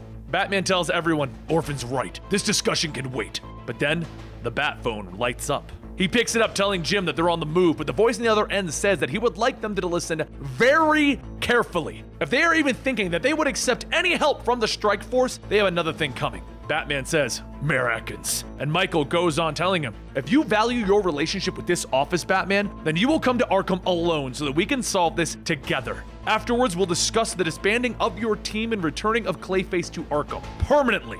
He slams his fist on the table, yelling that he knows he's going to do whatever the hell he wants. Just know that there will be some damn consequences. Batman hangs up the phone and Tim says that they had to work against City Hall before. If they just go outside but Batman tells him, "That's enough. We'll break into smaller teams and monitor the Victim's Day March. And I will go to Arkham alone." A little while later, Batman pulls up to Arkham, and as he gets out, he sees Jim and he asks, "Did you really go along with this?" And Jim says, "It's about the kids, Batman. I know how you feel about the kids." He goes on explaining the situation that there are 130 Arkham staffers that are being held hostage. They claim that they will start releasing the villain, starting with the most dangerous, until he surrenders. Batman tells him, "Get your men ready."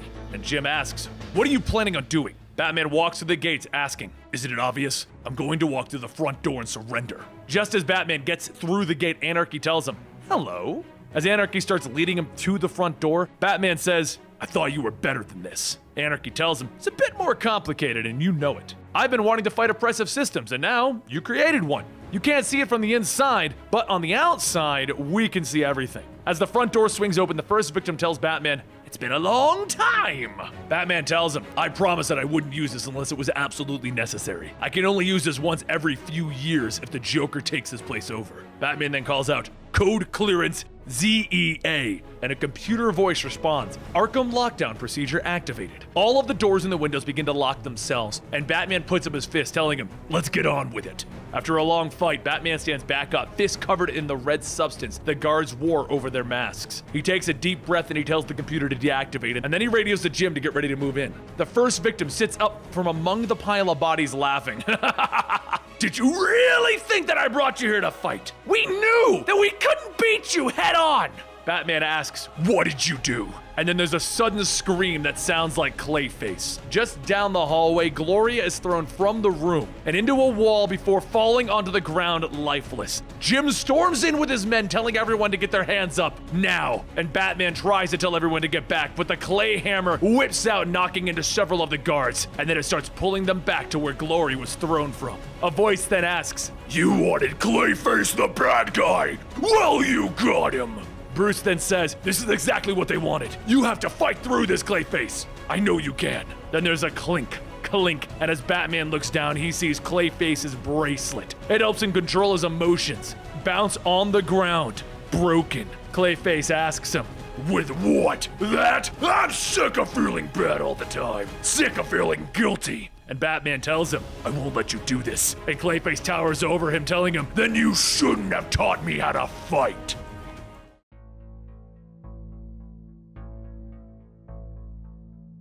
At a young age, Basil Carlo was exposed to the bright lights of Hollywood through his father, Vincent Carlo.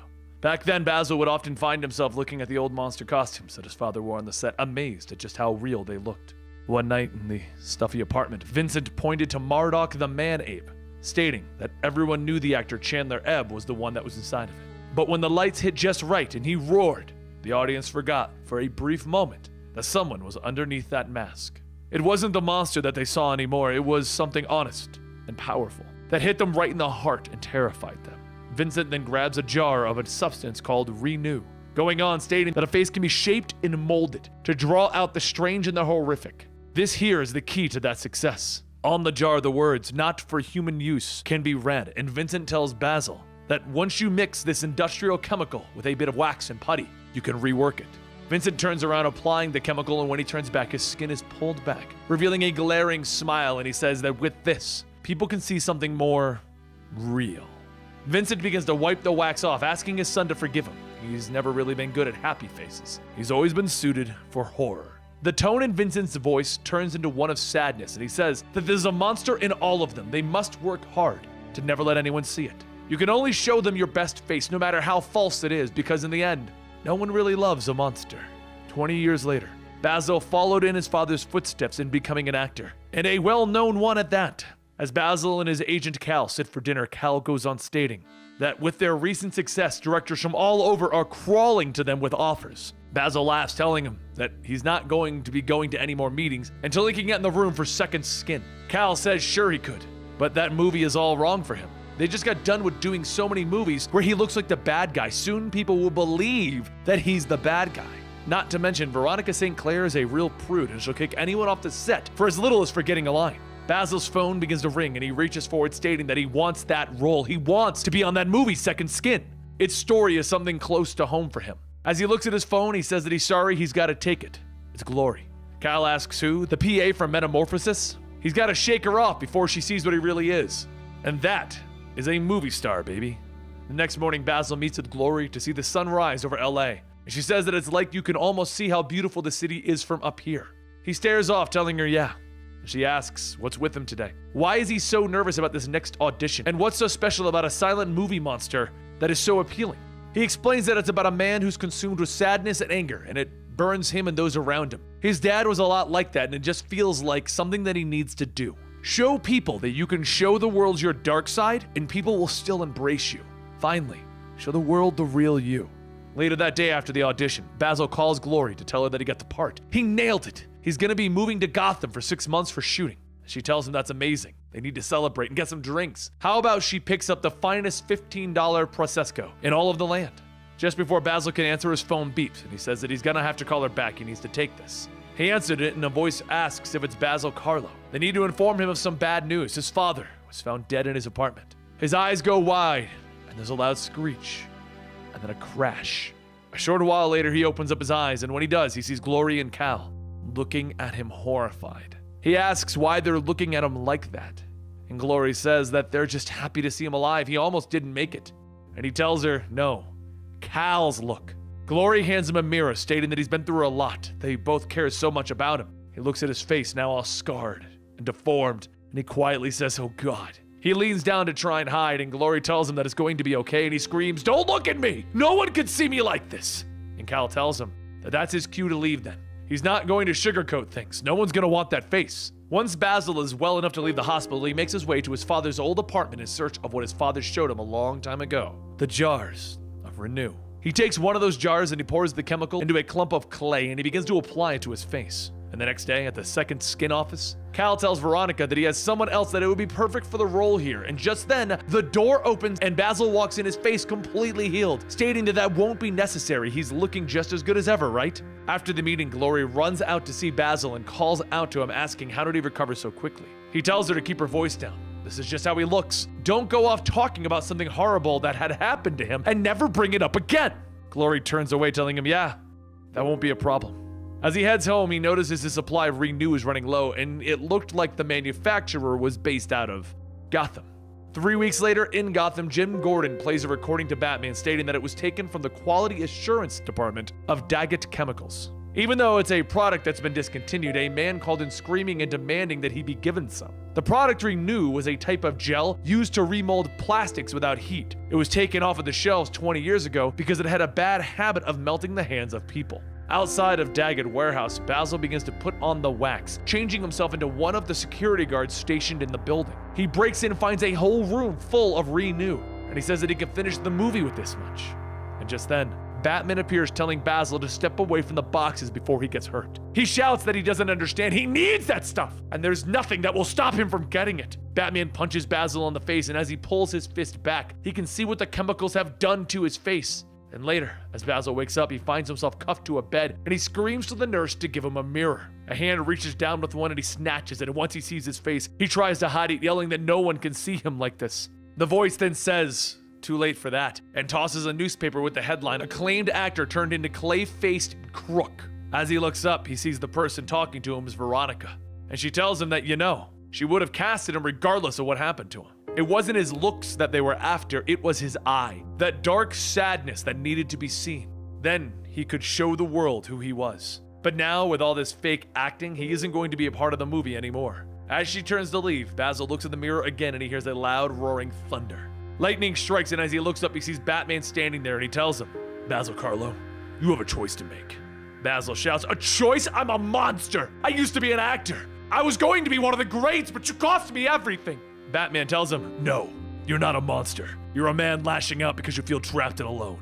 Daggett isn't going to be pressing charges because technically they shouldn't even be having this stuff, but in the morning, we're gonna go see Harvey Dent. The next morning, Basil heads over to the DA's office to speak to Harvey, and as soon as he gets in, he grabs a woman and presses a gun to her head, shouting, where is it? The two nearby guards pull out their guns, and one tells him that Renew is in evidence room 6. Basil takes the woman running into the room, and the first guard whispers to the other one that he heard that Mr. Daggett is offering a big payout to keep this whole thing quiet. He doesn't want people knowing that he still had this stuff, so if they can silence Carlo, there's a big payday for both of them. Inside of the evidence room, Basil pushes the woman away, looking at the jars, stating, yes, yes! But before he could grab a jar, the guards open fire, hitting the jars, covering Basil's entire body in the chemical. The guards state that it looks like he won't be stating anything to anyone now, and then there's a low, scruffy voice asking for a mirror. Over on the set of Veronica's movie, Cal welcomes the new replacement actor, and Glory tells her that they themselves have a visitor today. As they look back, they see Batman, and he tells everyone, you need to run, now! Loud thumps can be heard in the distance as Basil breaks through the walls, telling Batman, I made my choice. Basil swings an arm, knocking Batman away, and instead of running, Glory runs up, telling Basil that she doesn't know what happened, but she knows that he's not really a monster. Basil pulls out a jar of Renew, asking, don't you get it? There's a monster inside of all of us. Let me show you. And then he pours it onto Glory. and in doing so he broke a promise. Long ago, while sitting with his father, watching another horror movie, the woman on the TV shouts, "Get back, you hideous beast." Vincent turned to his son, stating that he wanted him to promise him something. No matter what, he wouldn't let anyone see the monster inside. And Basil looks back at his father, telling him, "Yeah, I promise." Now it's time for the continuation of the Fall of the Batmen story. Now that you have seen where Basil Karlo came from and how he became Clayface, it's time to see what he's going to do now that he is no longer working with Batman but against him. Recently, the band that was allowing him to keep control of himself was broken off by the victim's Syndicate, and as Batman went in to save Clayface, he was forced to fight Clayface, who he has now trained to fight. As Clayface steps forward, he goes on telling him, "I'm gonna take a guess that you're probably going to say that this isn't me, right? That this monster really isn't who I am. Well, I have news for you. That's all wrong. It's been wrong since the beginning, Batman." Clayface then takes a swing, grabbing a hold of Batman, telling him, "I'm just a freaking bad guy. I hurt people and I don't care." Batman struggles, telling him, "Yes, you do." And Clayface throws him, shouting, "Shut up!" Batman's body is thrown into the storage room containing all of the villain's weaponry, and he gets up stating, "All you're doing is lashing out. Let us help you." And Clayface shouts, telling him, "Shut up!" As Clayface pulls back to hit Batman, Batman grabs Mr. Freeze's freeze gun, freezing him in place. Batman then drops the gun, telling Clayface that they will help him. He promised him that months ago. But then Batman stops and switches his mask to thermal mode. Kate radios in asking if he's got Basil yet, and Batman smashes the ice, yelling, "No, damn it, he made a husk of himself. He's gone through the sewers. He's headed for the Belfry." As Batman begins to walk back out of the Arkham gates, Mayor Atkins says that the first victim in Anarchy escaped. The people in the streets are rioting. He knew that this would. But Batman stops him, telling him, "I spent most of my career operating in direct defiance of your office. I recognize what's about to happen and I'm going to make it right." He continues walking towards the Batmobile, and Mayor Atkins tells him, "Clayface belongs in this asylum. He's a monster." Batman jumps into the car and says, "So am I. Now stay out of my way." Elsewhere, the first victim in Anarchy watches as the protests get larger in size, and Anarchy says that it is finally happening. The people are taking back the power. The first victim tells him that this is good. He wants to be there when it happens. He wants to see the bats die. Anarchy pauses and tells him, "The people would be better served with our presence. They are frightened, and now is the moment that we can light the fire of the revolution." The first victim tells him, "I don't care about tomorrow. Today is what I've been waiting for years. I want to hear Batman scream as he loses everything." Out in the streets, Kate is watching over everything, and Jacob's voice tells her, "Thanks for coming. I know this is an all-hands-on-deck situation." And Kate tells him, "Make it fast. Batman has coverage on the Belfry. We need to stop Clayface before he hurts anyone else." Jacob sets down the briefcase, telling her, "This will only take a moment. I wanted to give this as a good sign of faith." Kate opens up the case and sees a gun, and Jacob explains that this is one of the last weapons that Ulysses developed. It was for the colony to defend against Clayface. It starts a chain reaction that destabilizes his molecular structure so that it can't adhere to itself. This is the only rifle ever constructed. And Kate says that it would kill Clayface. Why would he give this to her? He knows that Batman would never allow killing of any of his villains, let alone an ally. Jacob hands the case over, telling her, "Maybe we can break it apart and make it not lethal. This is not my territory, but if it becomes necessary, I wanted you to have it." She takes the case and begins to walk away, telling him, "Thanks." Later, as she returns to the Belfry, Tim looks at her, asking where she's been. They've radioed, but Kate stops him, telling him that she was on reconnaissance. Tim then runs over, shouting that she's lying, but Batman separates them, stating that whatever this thing is between them, he's had enough of it. Just then, from the bell, Clayface appears, telling them, "So have I." As he grows larger, Clayface swings, knocking Tim away, and then he creates spikes, swinging it back towards him. Kate tries to distract him by throwing batarangs, but Clayface swings back, hitting her, telling her that she knows that he's going to kill her, right? "You already got the flash forward." He then creates an image of future Tim, stating, "Maybe we can make a reenactment." Batman then runs in, kicking a hole through Clayface, telling him, "Stop." And Clayface creates an image of past villains, asking, "Who are you gonna sign up on the Bat Team thing next, huh?" He then creates another spiked ball, hurling it at Batman, shouting, You don't care about any of them." Cassandra steps in front of them, telling him, "Not true." And Clayface tells her, "Get out of the way." And she says, "No. If don't care, hurt me." Clayface begins growing before her, yelling, "I will." And Cassandra tells him, "Do it!" Clayface begins to tremble, and then he falls to the ground, stating, he doesn't want to. What is he doing? Why is he hurting her? Suddenly an alert goes off, and Tim says that there's been damage to the mudroom. It's about to expel all of the excess clay that they've been using for training. Kate asks, what are they talking about? There's hundreds and hundreds of gallons of it in there. And just then, as Clayface looks up, he sees the excess clay beginning to drip onto him. He yells that he doesn't want. He can't think. Run! And as the clay starts to pour out, the Belfry tower begins to explode with clay. Clayface pulls himself out of the top of the tower screaming. He continues growing at an alarming rate, destroying the rest of the Belfry in his wake. And through the debris, Tim is knocked and thrown aside. Kate swings by, quickly grabbing him, falling onto a nearby roof. Everyone else begins to arrive, and Stephanie swings down, asking what the hell happened. Batman follows up, stating that the excess clay in the mudroom is what happened. Once he lands, he tells Stephanie and Cassandra to head over to Monster Town. They need Dr. October working on it, and right now, I'm gonna lead Clayface there. Before leaving, he looks back at Kate and he tells her, I'm gonna need you above all of the action. Keep me pointed to Monster Town. Down on the streets, the people hold their protests as they feel the rumbling in the ground. Clayface pulls himself out, roaring at the crowds. He begins to reach for them, but as he does, several missiles hit him in the back of the head. Batman shouts that he doesn't want them. You wanted to fight me, right? Clayface turns back, trying to hit Batman in the Batmobile, but Batman speeds off, having Clayface chase him. Watching all of the chaos from above, the first victim asks Anarchy if he can hear it. The music that is playing for us. Anarchy says that he hears the people terrified out of their minds. When he first came here, he wanted to help them. And the first victim tells him, we are helping. Batman put the weapon into my hand and I'm merely pulling the trigger. Anarchy points at him, telling him, these people trusted you, they believed in your message. And as the staff bounce off the reflective barrier, Anarchy tells him, yeah, well, I'm an idealist. Back in the streets, Luke sends out all of the bat drones to keep focus on Batman, and as Clayface lashes out, he destroys several of the robots in one swing. Over in Victoria's lab, Tim starts getting up from the bed, asking what happened, and Stephanie tries to lay him down, telling him that he has a concussion, but he's fine now. Tim continues to try and get up, stating, but the victim's day rallies. Suddenly a voice tells them that they are dispersing. He sent a signal throughout the Syndicate's network. The first victim wanted to make them martyrs. Tim and Stephanie look over to see Anarchy throwing the first victim's body to the ground, and he finishes up stating that he couldn't live with the kind of blood on his hands. Stephanie runs over, hugging him, and he tells her that she's not going to see him for a while. Is she sure she's where she wants to be? Stephanie says that she's where she needs to be.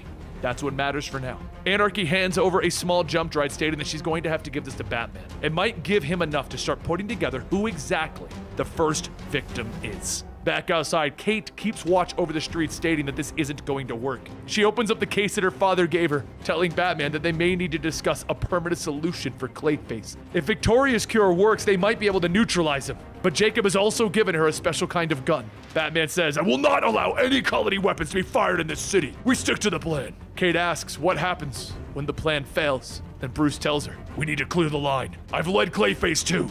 Just then, his eyes widen as Clayface begins to grow around the streets, roaring as his mouth fully forms. As the Batmobile is tossed away, Cassandra jumps down onto Clayface's back, and she runs up, slamming a syringe into him. He howls in pain, and then he begins to shriek, growing smaller until he's finally Basil Carlo. He's finally human. He falls to his knees, looking around, asking what's going on. Did he do all of this? Is it over? And Cassandra says, no, you'll turn back. Too much clay. Clayface sulks, stating, of course, it'd be too easy for him to just be good, wouldn't it? He can't do it. Cassandra leans down, telling him, you are good. I know you. I see you. I like you. Clayface looks up, stating that bad guys don't get happy endings. And just then, his skin begins to change back, and he tries to keep himself together. Suddenly, Cassandra hears a voice from the radio, and Kate tells her to close her eyes. Before Cassandra has a chance to understand what she meant, the bullet is shot, hitting Clayface in the side of the head, ending him.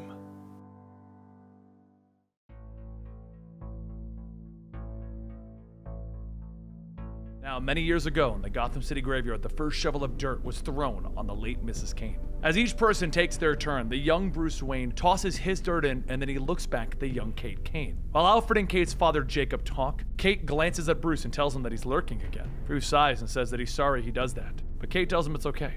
It helps keep everyone away. A few moments pass and Bruce takes out his umbrella, and Kate asks, does it ever stop hurting? Bruce pauses and tries to come up with an answer, but he tells her no. It might be different if it was a disease, but you never stop hurting. Soon, everyone begins to leave the graveyard, and Kate says that the only time that she feels anything is when she thinks about finding those men and hurting them. Make them afraid like how she was. But she also knows that that's not very healthy. Bruce holds out his hand like he's holding a gun, and he tells Kate that he has dreams, really messed up dreams. Dreams where he finds the man who did this and he shoots them like he shot his parents. Those are the good dreams. Kate then asks, why don't you? Why don't you find them and kill them? Back in the current time, Kate wakes up from her dream staring at the ceiling. However, the only thing that really keeps her up was that look in Cassandra's eyes. After a few moments of dwelling, Kate's phone rings, and as she picks it up, a voice tells her that today's the day. Over at the Batcave, Bruce calls upon the Bat family, consisting of Dick Grayson, Jason Todd, Barbara Gordon, Tim Drake, and Damian Wayne. He tells them that they are here today because he trusts their judgment. He wants and needs to know what they think before he takes action against Kate. They need to decide what to do. A short while later, everyone sits at the table and silence fills the room. Tim looks around and says, okay, we'll start. Before he can say his part, just know that he comes from a slightly different place than the rest of them. Tragedy didn't really have a part in him putting on his costume. He joined because he believed in Batman and Robin. He believed that they meant something to this city. It made them better because of it. Often he would sit at home and dream about sitting at a table just like this, throwing out ideas about how to make Gotham better with Batman. He then takes out a small journal and he sets it down and he says that he wrote all of those ideas down. Each and every crazy, unrealistic idea, how to make Batman eternal. What Batwoman didn't make them better, it was cynical. It came from believing that the worst is inevitable. I, for one, can't think that way. The bat symbol needs to mean something better than that, something more. After a few minutes, Dick says, wow, okay, guess I'll go. I, for one, don't like to judge people. I like to see the best in people. I believe Kate did what she did because she believed it was the only possible answer to that situation. I also wasn't around much to see the kind of person that Clayface had become. It's nice knowing that that door to redemption was opened for him, but now all I can think about is what would have happened if I had pulled the trigger. Sure, I wouldn't be sitting at this table without some serious atonement, but there is a path to earn back everyone's trust. But Kate's not there yet. I'm not so sure she should wear the bat in the meantime on her atonement. Next, Jason takes off his mask and he sets it down, telling him, all right, it's my turn. You're all probably expecting me to side with her. And you're right, but right for the wrong reason. I, for one, am not stupid enough to make a sincere argument for killing people who deserve it in the Batcave. I have enough respect for this place. But this trial, it's not about her killing Clayface. It's about how she hurt his ego. Batman is throwing a tantrum because somebody he respects broke the rules. Family is family. My vote is for her to stay. If you need to make room at the table for black sheeps, I can do that. After a few moments, Bruce looks at Barbara and says that she's rather quiet. Barbara says yes, she is. So let her start by asking a question. What's the purpose of the Belfry? For those of you who may be just joining us, the Belfry is the organization that was started by Batman and Tim as a way to have more oversight in the city of Gotham. It's what's been going on in the entire Detective Comics run. The link to the playlist is down below. Tim begins to explain, but Barbara stops him, stating that she needs him to believe her when she says that she's not trying to offend him. She needs an answer not from an idealistic teenager. Bruce asks, where are you going with this? And Barbara tells him, we're gonna find out together. You had evidence that a paramilitary group called the Colony was looking to recruit Gotham's unaffiliated heroes, specifically Batwoman. Bruce tells her, yeah. And Barbara goes on telling him, right, so you needed a way to beat them to the punch. So you let a protege, Tim Drake, who had been pushing for years to let something like this happen. Someone that you could throw enough money at to have something built up. Bruce asks, Barbara, what is it that you're trying to say? And Barbara tells him, you know exactly what I'm asking. Bruce tells her outright, clarify, lay it out for me. Barbara says, you didn't form this team because you believed in Tim's utopia. It's because you wanted to steer your cousin, Batwoman, away from the path that she started when her mother was killed. You didn't want her to become a soldier, you wanted her to become a bat. And you thought using Tim's plan, you could make that happen. Tim looks at Bruce looking for an answer, and Bruce doesn't respond to him. Barbara goes on stating, but Bruce, you wanted her to believe your way as much as you do yourself. That's why you threw caution to the wind and built an unstable system that is always going to fall apart. Tim stands up shouting, the nice program can work. And Barbara slams her fist down, asking, what about Cassandra then? She was tortured to the edge of sanity by her father, incapable of regular speech, living in an attic in a rundown theater with no adult supervision. The most human connection that she made was with a supervillain that she's been punching since she had pimples. Bruce tells her, that is enough. I would never deliberately do anything to hurt Cassandra. Why would you even think? Barbara stops him, telling him, this part is just theory, but it's probably a good one. In fact, it might even be the reason why you called us all here. It's because you don't know the answer. And we all know you better than you know yourself. You're doing this because Kate is the closest living connection to your mother, Martha. You're afraid that Martha would have wanted you to take that shot, which now throws more into question whether Kate should wear the bat. The fact is, Kate is the only person who can take the bat away. So if we're gonna make a case about Kate being out of control or dangerous and someone who needs to be stopped, then it better be a good case. Then and only then will I fight alongside you and take her down. Until then, Jason's right. Although, not as right as he thinks. This isn't about her, it's about you, Bruce. The only person who can put Kate Kane on trial is Kate Kane. And from what I've heard about her, that's probably exactly what she's putting herself through right now. Meanwhile, over at the graveyard, Kate stands in front of the grave of her mother stating that she's not very good at this sort of thing. She knows that she doesn't do it as often as she should. But she made a decision last week that could potentially blow up in her face. Not that she's not used to it, but this one feels different. She killed a man. She can't say that he was a good man, but he was trying to do good. She did it to save a girl. What's been haunting her isn't that she killed a man, but it was the look in the girl's eyes. It was the look that she has seen before. They were the eyes of someone who just broke. It was the same eyes of a girl who saw her own reflection in the shovel before throwing dirt onto her mother's grave. The only thing that helped was thinking that becoming something that would stop what happened from happening to someone else. Maybe she stepped off, maybe she went down the wrong path, but it's time to get back to who she really is. The mission that started here. She turns and she walks away, and a man in the shadows tells her that it's good of her to come on the anniversary. Kate stops him, stating that he should go talk to her, and the man says that he probably should. Kate takes off her sunglasses, telling her father Jacob that she's been thinking about his offer to join the paramilitary group Colony.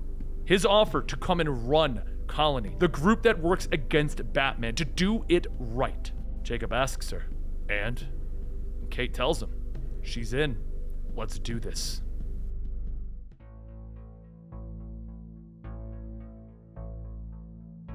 As Cassandra sits down in her room, she speaks of a time several weeks ago when she had a run-in with a group of children traffickers. Just as the leader was preparing to send out the next group of kids, he noticed something in the shadows, and he said that it would seem that they aren't alone. Cassandra stepped out of the darkness, telling him, no, you're not. The children, you won't. Take them. The leader begins to laugh as electricity is shot out of his tattoos, and he calls out to his men to deal with the child. As they rush in, Cassandra easily disarms them, knocking them out one by one, leaving the leader last. He clenches his fist, asking, do you understand yet? My tattoos are laced with microscopic electrodes. Every strike carries an electric death. The leader swings it as Cassandra dodges. She tells him, then hit me. After missing and falling on the ground, the leader pulls back one last time to hit before being punched to the ground by Clayface. He asks, did I smash the right guy? Cassandra tells him yes, but more Yakuza. Clayface readies himself for a fight, stating, good, I was afraid I was missing the fun part. In our current time, Leslie Tompkins asks, so that's the last time she remembers being happy? Hunting those men was a good thing? Cassandra says, to be good, need to go. Good things. They stole children. We saved them. It was good. Leslie then asks, do you think that you're a good person? And Cassandra tells her, I don't think. I know I'm not good. I can do things, but I'm not good. Leslie begins writing in her notepad and she asks, what about her friend Clayface? Cassandra pauses and looks away, stating, he tried, but they still killed him. Maybe one day they'll kill me too. And as those words leave her lips, Bruce watches from the Batcave, holding his head in his hands. Later, as Leslie gets ready to leave, Bruce asks if she has a moment, and Leslie tells him, look, I can hate what you did to the boy all I want, but you at least spent time with them, each of the Robins. You helped them work through their demons. However, Cassandra doesn't have the tools to deal with them, and frankly, I'm not sure that I do either. All I can say for now is that if you insist on dragging Cassandra deeper into this world, you're going to hurt her.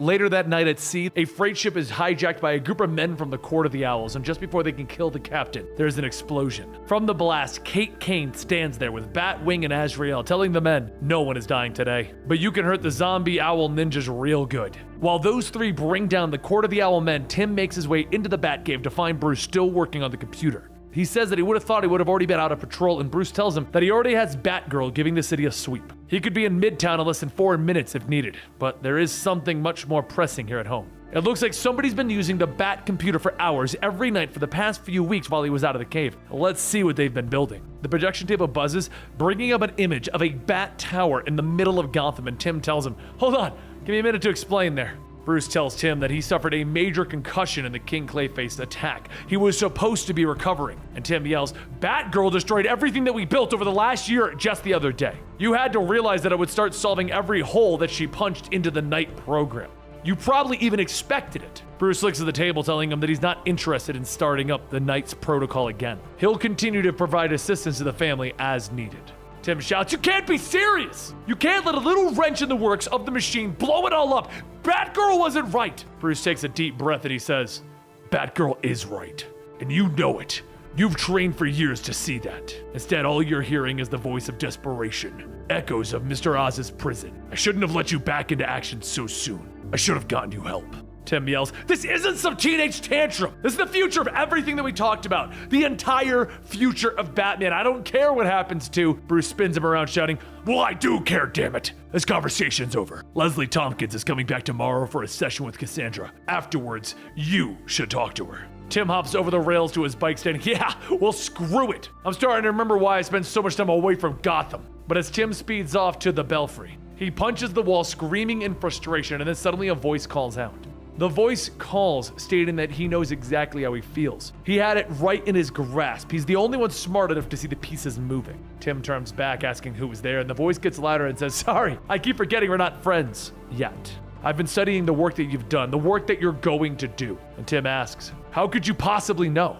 And Ulysses steps out stating, "I know all about Bat Tim from the future because I've seen it. We met before, but right now this device in my hand, it has the entire history of the future stolen right from the central computer of your future self. So, you want to take a look?"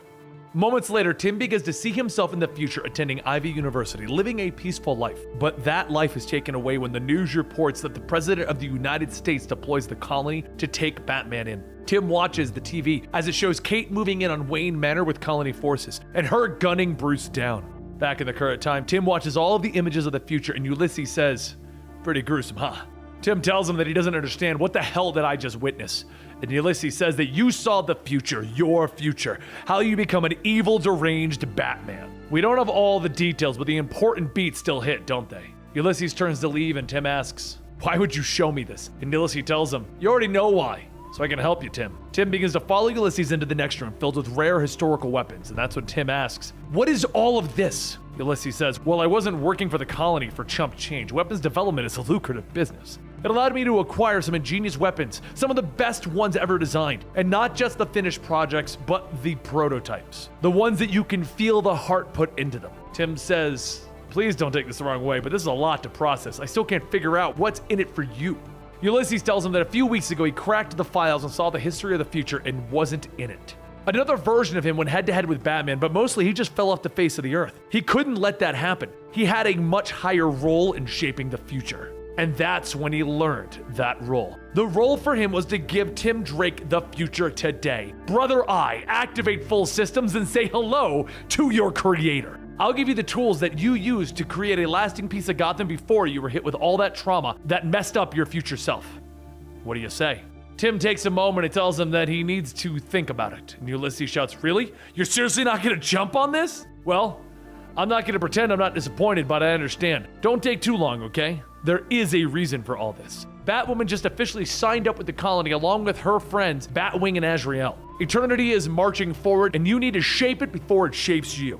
A short while later, out on the rooftops, Bruce watches a group of criminals conducting business, and Tim looks over, stating that he's going to take a guess that they're talking about puppies. Bruce tells him that he isn't going to reconsider the Belfry. He's not restarting Gotham Knights. And Tim jumps down, telling him that he knows. He just wanted to say that he saw something today that really shook him. He just wanted to be by Batman's side. He knows he's been off lately, so that's why he's here, asking for help.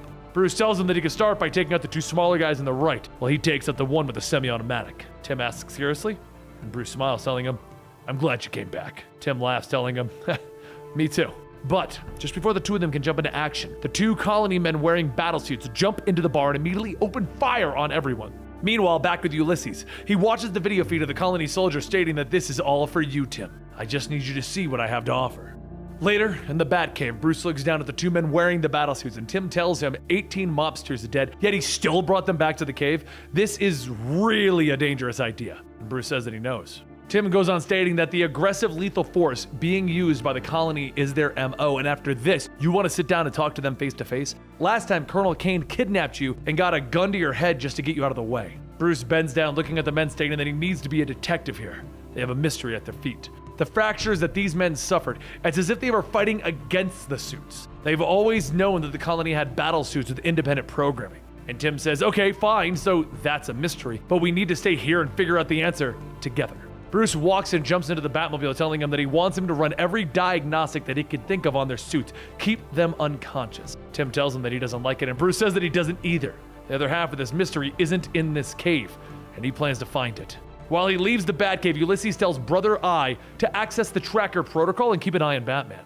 He watches as Bruce makes his way to Kane Manor, and Ulysses asks, what's this, the childhood home of Nathan, Philip, Jacob, and Martha Kane? Scan for buyer signatures. Brother Eye runs a scan, and on the screen, images of Kate and Jacob appear, and Ulysses takes another bite out of his takeout, stating, this is gonna be a nice family reunion. Bruce walks up around the rundown manor looking at all of the photos of the Kanes, and Kate and Jacob step out of the shadows, stating that they're glad that he can make it. But let's be clear, they had nothing to do with the soldiers. Someone is trying to pit them against one another. Bruce picks up a picture from the frame asking, who could it be? And Kate tells him that she isn't taking the bait. They're all here, aren't they? She agrees that the trust needs to be earned, so let her start earning it. Back in the cave, Tim runs the scans on the colony soldiers, not finding anything out of the ordinary, and then out of the shadows, Cassandra jumps down asking, where are you going? Tim jumps back in panic and then laughs, asking, how did you get in here? I thought he locked every entrance. Cassandra looks over at the soldiers, stating, bad men. And when she touches the battlesuit's helmets, she says Batwoman.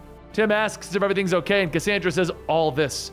Everything we go, is it good? Tim begins, stating, well, I think we do our best to be good, but sometimes we make mistakes. And Cassandra stops. Like Clayface. Tim pauses and then says, well, I've been meaning to ask. Could you maybe use a new scene partner? I know you were working on The Tempest, but Midsummer Night's Dream was... But before he could finish, he realizes something. The transformation. That's what didn't make sense. Tim runs back to the computer stating their bodies weren't networked into the colony suits. They were relying on a different network altogether. He then yells at the computer to run a blood toxicity report, primary focus looking for traces of nanotech. Just then the entire system lights up red and Tim says he's gonna kill them. He's gonna kill all of them. Meanwhile, back with Ulysses, he watches as Tim begins to connect the dots and he grabs an electric razor stating, it's just so sad. He was supposed to be a supporting role, but we're on the verge of the impossible. We're crashing an entire future down onto the present. Ulysses then tells Brother Eye to activate full systems, take full control. And Brother Eye responds, I comply. Ulysses begins to shave off parts of his hair, stating that it's time to be what the future demands. And on the mini screen in front of him, all of the colony battle suits begin to activate. Back at Kane Manor, Bruce folds his arms, stating that if what they're saying is true, then their system is compromised. And Jacob tells him, yeah, we recognize that, which is why we have Lucas Fox investigating the colony airship servers so it doesn't happen again. But while the three of them are talking, the computer screen lights up as it sounds off an alarm, and Kate shouts that they need to get out. They're under attack. Over in the Batcave, Tim frantically combs through the file, stating that this is all Ulysses. He's running one of Brother Eye's systems through his nanovirus, a protocol called One Man Army Corps, OMAC. We need to get those nanobots out of the soldier's bloodstream before it's too late. But as he presses the computer activate button, the screen then lights up stating access denied. And Ulysses appears on the screen stating, you had your chance to bring real lasting order. Now the OMACs will be the foot soldiers of a new tomorrow. And their first job will be to erase anyone stupid enough to stand in their way. Tim yells that this is insane, and Ulysses tells him, don't be so small-minded. Anyway, there's still a role in this for you. Cassandra looks back asking, Tim? And when she looks, she sees Ulysses' nanobots taking over Tim's body. He shouts, tonight is the beginning of a new, bold era of Batman. And I'm honored for you to be a part of it, Tim. As his vision begins to fade, it begins to return with images of the future of all of his friends. Images of Cassandra dying in a fight looking for answers, Jean-Paul having the mantle of Azrael being taken by force by genetic copies, and the assassination of Luke Fox. Tim yells to stop. He doesn't want to see any of this, but Ulysses tells him that he can't. This is too important. A digital Ulysses then walks out, and Tim shouts that he's done with these games. Ulysses tells him that they aren't done until he says they're done. He probably should have guessed it by now, but there's no way that he can punch his way out of this. But don't worry, your body's about to get one hell of a workout. Back in the Batcave, Cassandra tries hitting Tim to wake him up, and as she kicks Tim one last time, the two soldiers from before grab a hold of her. Tim watches from inside the digital world, shouting to get their hands off of her, and Ulysses laughs, telling him, oh, come on, get with the program, Timbo, they can't hear you. This is exactly what I was offering you. You want to protect Cassandra? You want to save them all? You can assimilate them into the OMAC project. They can all be a part of our big dream. All I need is for you to give in. What do you say? Over in Kane Manor, the OMACs begin to storm the ruins, forcing Bruce and Kate into a corner. As everyone begins to get surrounded, Batwing and Azrael jump through the window, and as soon as Batwing lands, he lets out a sonic screech. The soldiers all around begin to fall to the ground, and he says Azrael and him have been fighting these for a bit. The one thing that they've learned is that these are nanobot shells. They can disrupt the communications between the individual parts, and that's when they'll lose control. However, that's not the real bad news. This is future tech, a few decades ahead of our time. This is Brother Eye, the same computer system that we faced when Future Tim came into the picture. Bruce looks at him asking, "You think Future Tim is behind this?" And Batwing tells him, "No, we need to accept that there is a much worse possibility though." Bruce stares for a moment and then he tells him, "I'm listening." Tim watches the video from Kane Manor and he screams, "It's not me!" And Ulysses tells him, "Of course it's not, but all of these are plays from your playbook." Even Batman is beginning to accept that he may have lost you forever. You've been far too unstable in these past few months to not even admit that it's a possibility. But how about we cut to the chase? I wanted us to be equals in this adventure, but it's clear that you're the wrong Tim for this. Thankfully, I don't need you to agree if you don't want to. Tim turns back shouting, "Get out of my head!" And he punches Ulysses. Ulysses laughs as his body crumbles to pieces and reforms, telling him, "Pathetic, really? Just sit back and let me do all the work. I've never had to save a life before, no lie. I'm pretty excited." He reaches out, grabbing Tim by the head, and suddenly Tim cries out in pain. Tim tries to pull Ulysses' hands off, but Ulysses presses them together harder and harder, telling him that it's time to be who you are meant to be. Back in the Batcave, Cassandra reaches out for Tim, asking, "Are you in there?" Through Brother Eye's voice, Tim hits her with an electrical blast, telling her, "Yes, I finally am." Soon all of the nanobots begin to shine with red lights and they all begin to state, "New protocol receiving, processing, run project, Pax Batmana." Tim's nanobots begin to take form of himself as future Batman, including giving him a single Brother Eye in the middle of his face. Cassandra calls to the computer, calling out to Bruce, but Tim tells her that it won't be necessary. He'll be here soon enough. Cassandra looks back, telling him, "No, you're not." And Tim tells her, "I know you can read body language. You know this isn't a joke. This is the real me. But there is something I would like you to tell Batman. Something very important. Tell him that I am doing this all for him. So don't get in the way." With that, Tim and the other nanobots shoot up into the sky, breaking out of the Batcave, calling out to the other nanobots. And a few moments later, Bruce runs into the Batcave, calling out to Cassandra, pulling debris off of her, asking if she's all right. Cassandra tells him, "Tim, he changed." And Bruce says, "I know, but it's okay now. We're gonna get him back. But first, we need to help with the person that you've been sneaking out and keeping track of." A short while later, in the apartment downtown, Bruce and Cassandra look around the messy place, and a female voice tells them, "Tim would often talk about how you would randomly show up. No matter how angry he would get, he'd always put on the costume and run out fighting. But tell me, how bad is it?" Bruce looks right at her, telling her, "Spoiler, it's time. We need your help." Stephanie sighs, sipping her soda. "Fine, let's get to work." Back with the nanobots, they begin to gather around the old rundown building, joining together to reconstruct the building into a newer, better version of the Belfry. The Belfry 2.0, and Ulysses says, "This is it. This is Batman." And Tim tells him, "Yes, this is exactly where I need to be. Belfry 2.0 is online. Let's get to work." A few moments later, Tim begins his raid on the GCPD to acquire more soldiers for his task force. As the nanobots swarm throughout the building, Tim walks behind them, shooting people, telling them, "Don't consider these bullets an execution, but as a sign of respect, we will make you a part of the OMAC project and pave the way for a brighter future." Just as Tim points his gun at Detective Montoya, Kate bursts in, kicking Tim to the ground, telling him that he better not lay a finger on her. "That's right, Tim, Brother Eye, whatever you're called now. It's me, the big bad woman who nearly destroys your perfect pacifist Gotham all over again." Tim gets back up, asking, "What is the advantage you think you have by confronting me like this?" Ulysses radios in, stating, "This is totally your call. I know you're gonna try and save the Bat family, but this one, she's something else." Kate turns to run out, and Tim tells the nanobots to set their priority to eliminating Batwoman. Kate jumps down from the building, calling out that she's got them on her tail, and they are very excited to try and kill her. "So please, say your part of the plan is going smooth." Bruce tells her that he, Cassandra, and Stephanie are sneaking into the new Belfry now. Stephanie's drones are keeping them invisible to Brother Eye's detection. Stephanie says, yeah, they're not visible to anything using Tim's base code, which is to say every inch of the damn tower. But he didn't really think that this was going to work, right? It was stupid of her to think that she could ever be a part of the Bat family. Cassandra calls back, "I believe you." And Stephanie tells her that's why she likes her way better than Mr. Broods-a-lot. The three of them continue to climb the tower, but Stephanie stops them, stating that there's been a problem. There's too much information static ahead, which means the drones won't be able to cover them. Bruce tells her that we just have to act fast. Everyone drops down into the server room, but as Stephanie looks at everything, she says that this is insane. These boxes are processing hundreds of yottabytes of data. This place, it could power the entire internet if it spanned the solar system. Over in the control room, Ulysses' computer sound off with an alarm and he asks, how the hell did they get in? He then radios to Tim telling him, hey, your deadbeat dad just showed up to ruin the party. Back out in the city, Tim catches up to Kate telling her, it is pointless to run. We have seen the future in which you bring. You must be stopped. Kate stops, turning back, asking, is that so? And then she attempts to fight back. As Tim blocks her attacks, he tells her, this is OMAC nanoshells coating my body and they can absorb every hit that you throw and then turn it back into kinetic energy at you. He knocks her to the ground and he holds his hand over her face telling her, I'm gonna show you what happens. I'm going to show you what your legacy brings.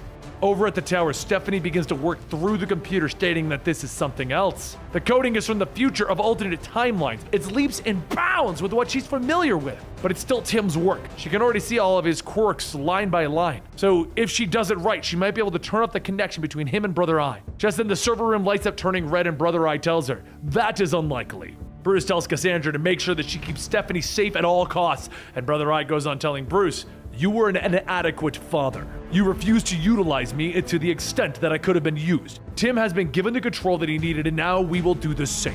Nanobot covered Batwing and Azrael step out and they begin to attack. Stephanie turns back to continue work on the computer, but Brother Eye tells her that you will never fully realize what this timeline has taken away from you. Stephanie pauses asking, what do you mean? Images begin to form in front of her, showing her as the future Batgirl, along with Cassandra at her side.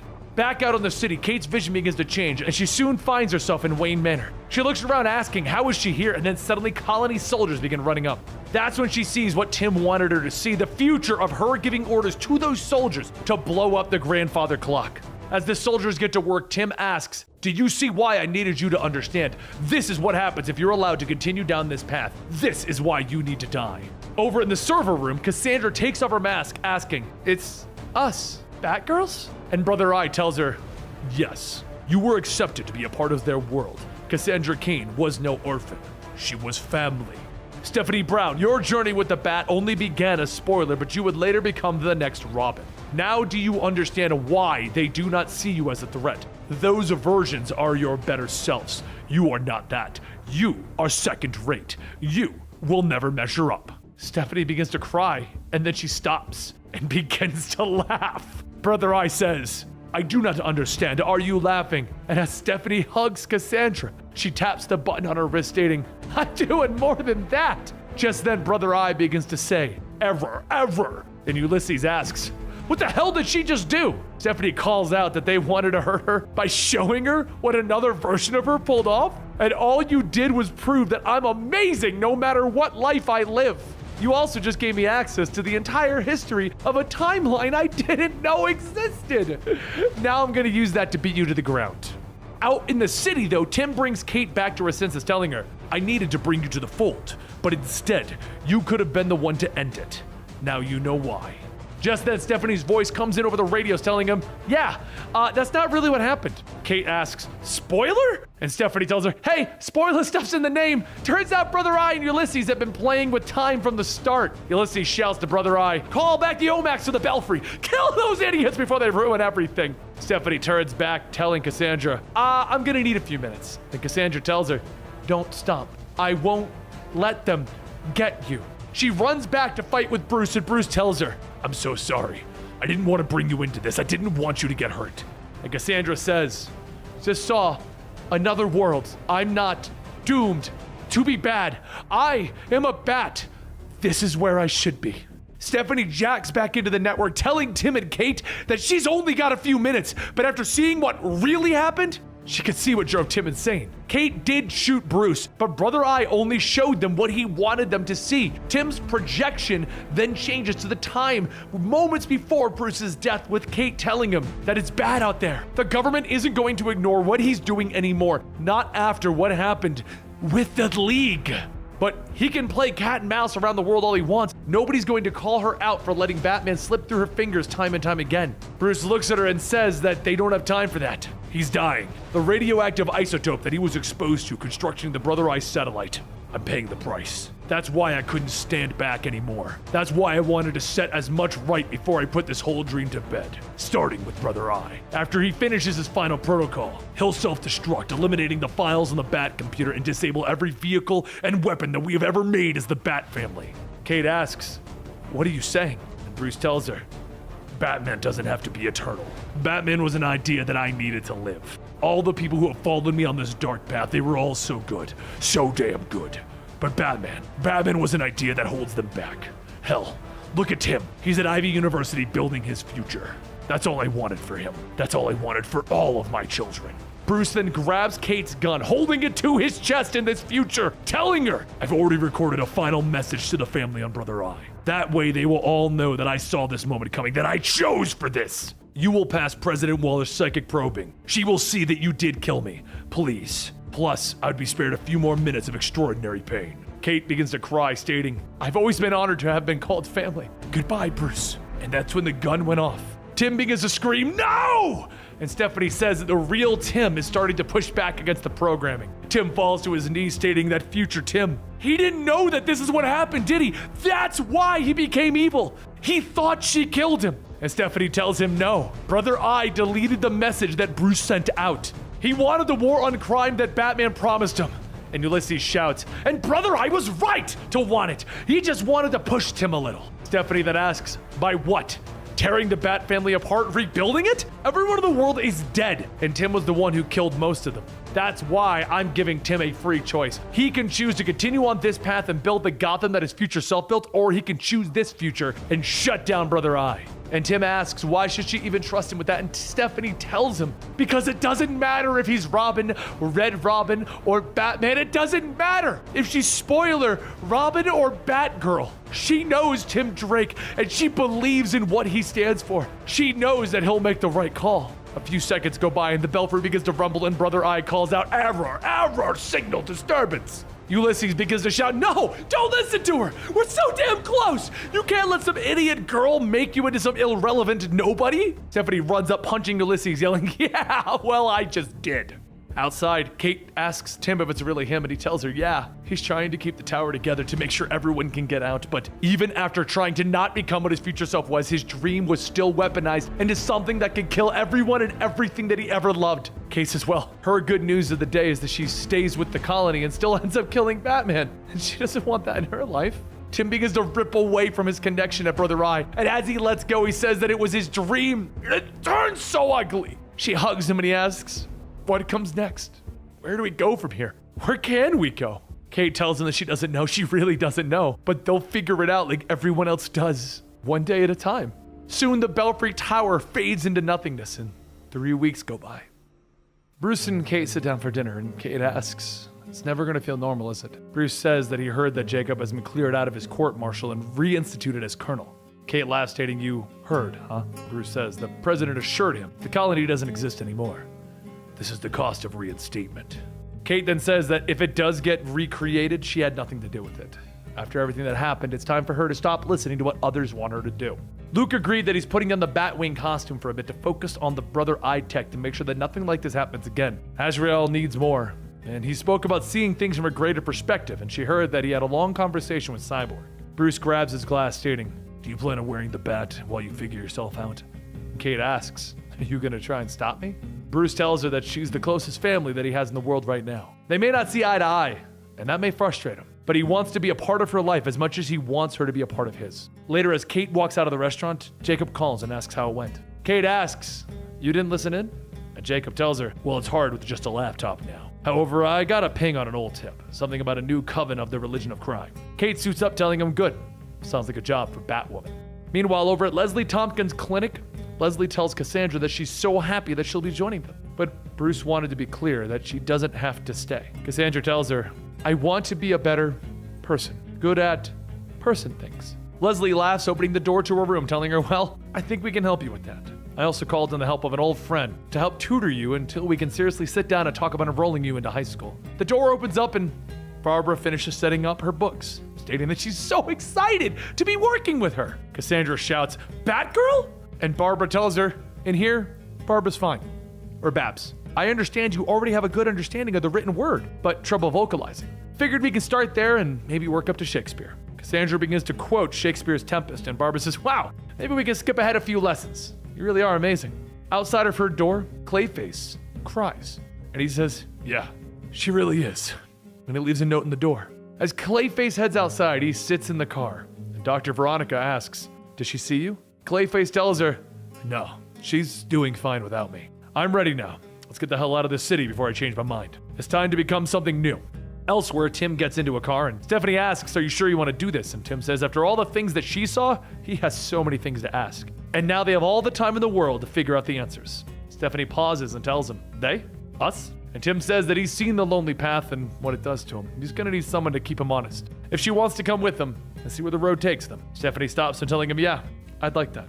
Back over in Gotham, Alfred radios in, stating that young Master Timothy's car has left Gotham heading south, the opposite direction of Ivy University. Bruce tells him to shut down the trace in the car. He'll reach out if he needs me. I trust him on that. Alfred then says that the whole project left a lasting impact, didn't it? Perhaps next you'll say that you're starting a school of young vigilantes. Bruce tells him, no, not yet. And Alfred shouts, yet? You can't be serious! Just then, the bat signal shines and Bruce tells Alfred, we're gonna shelf this conversation for now.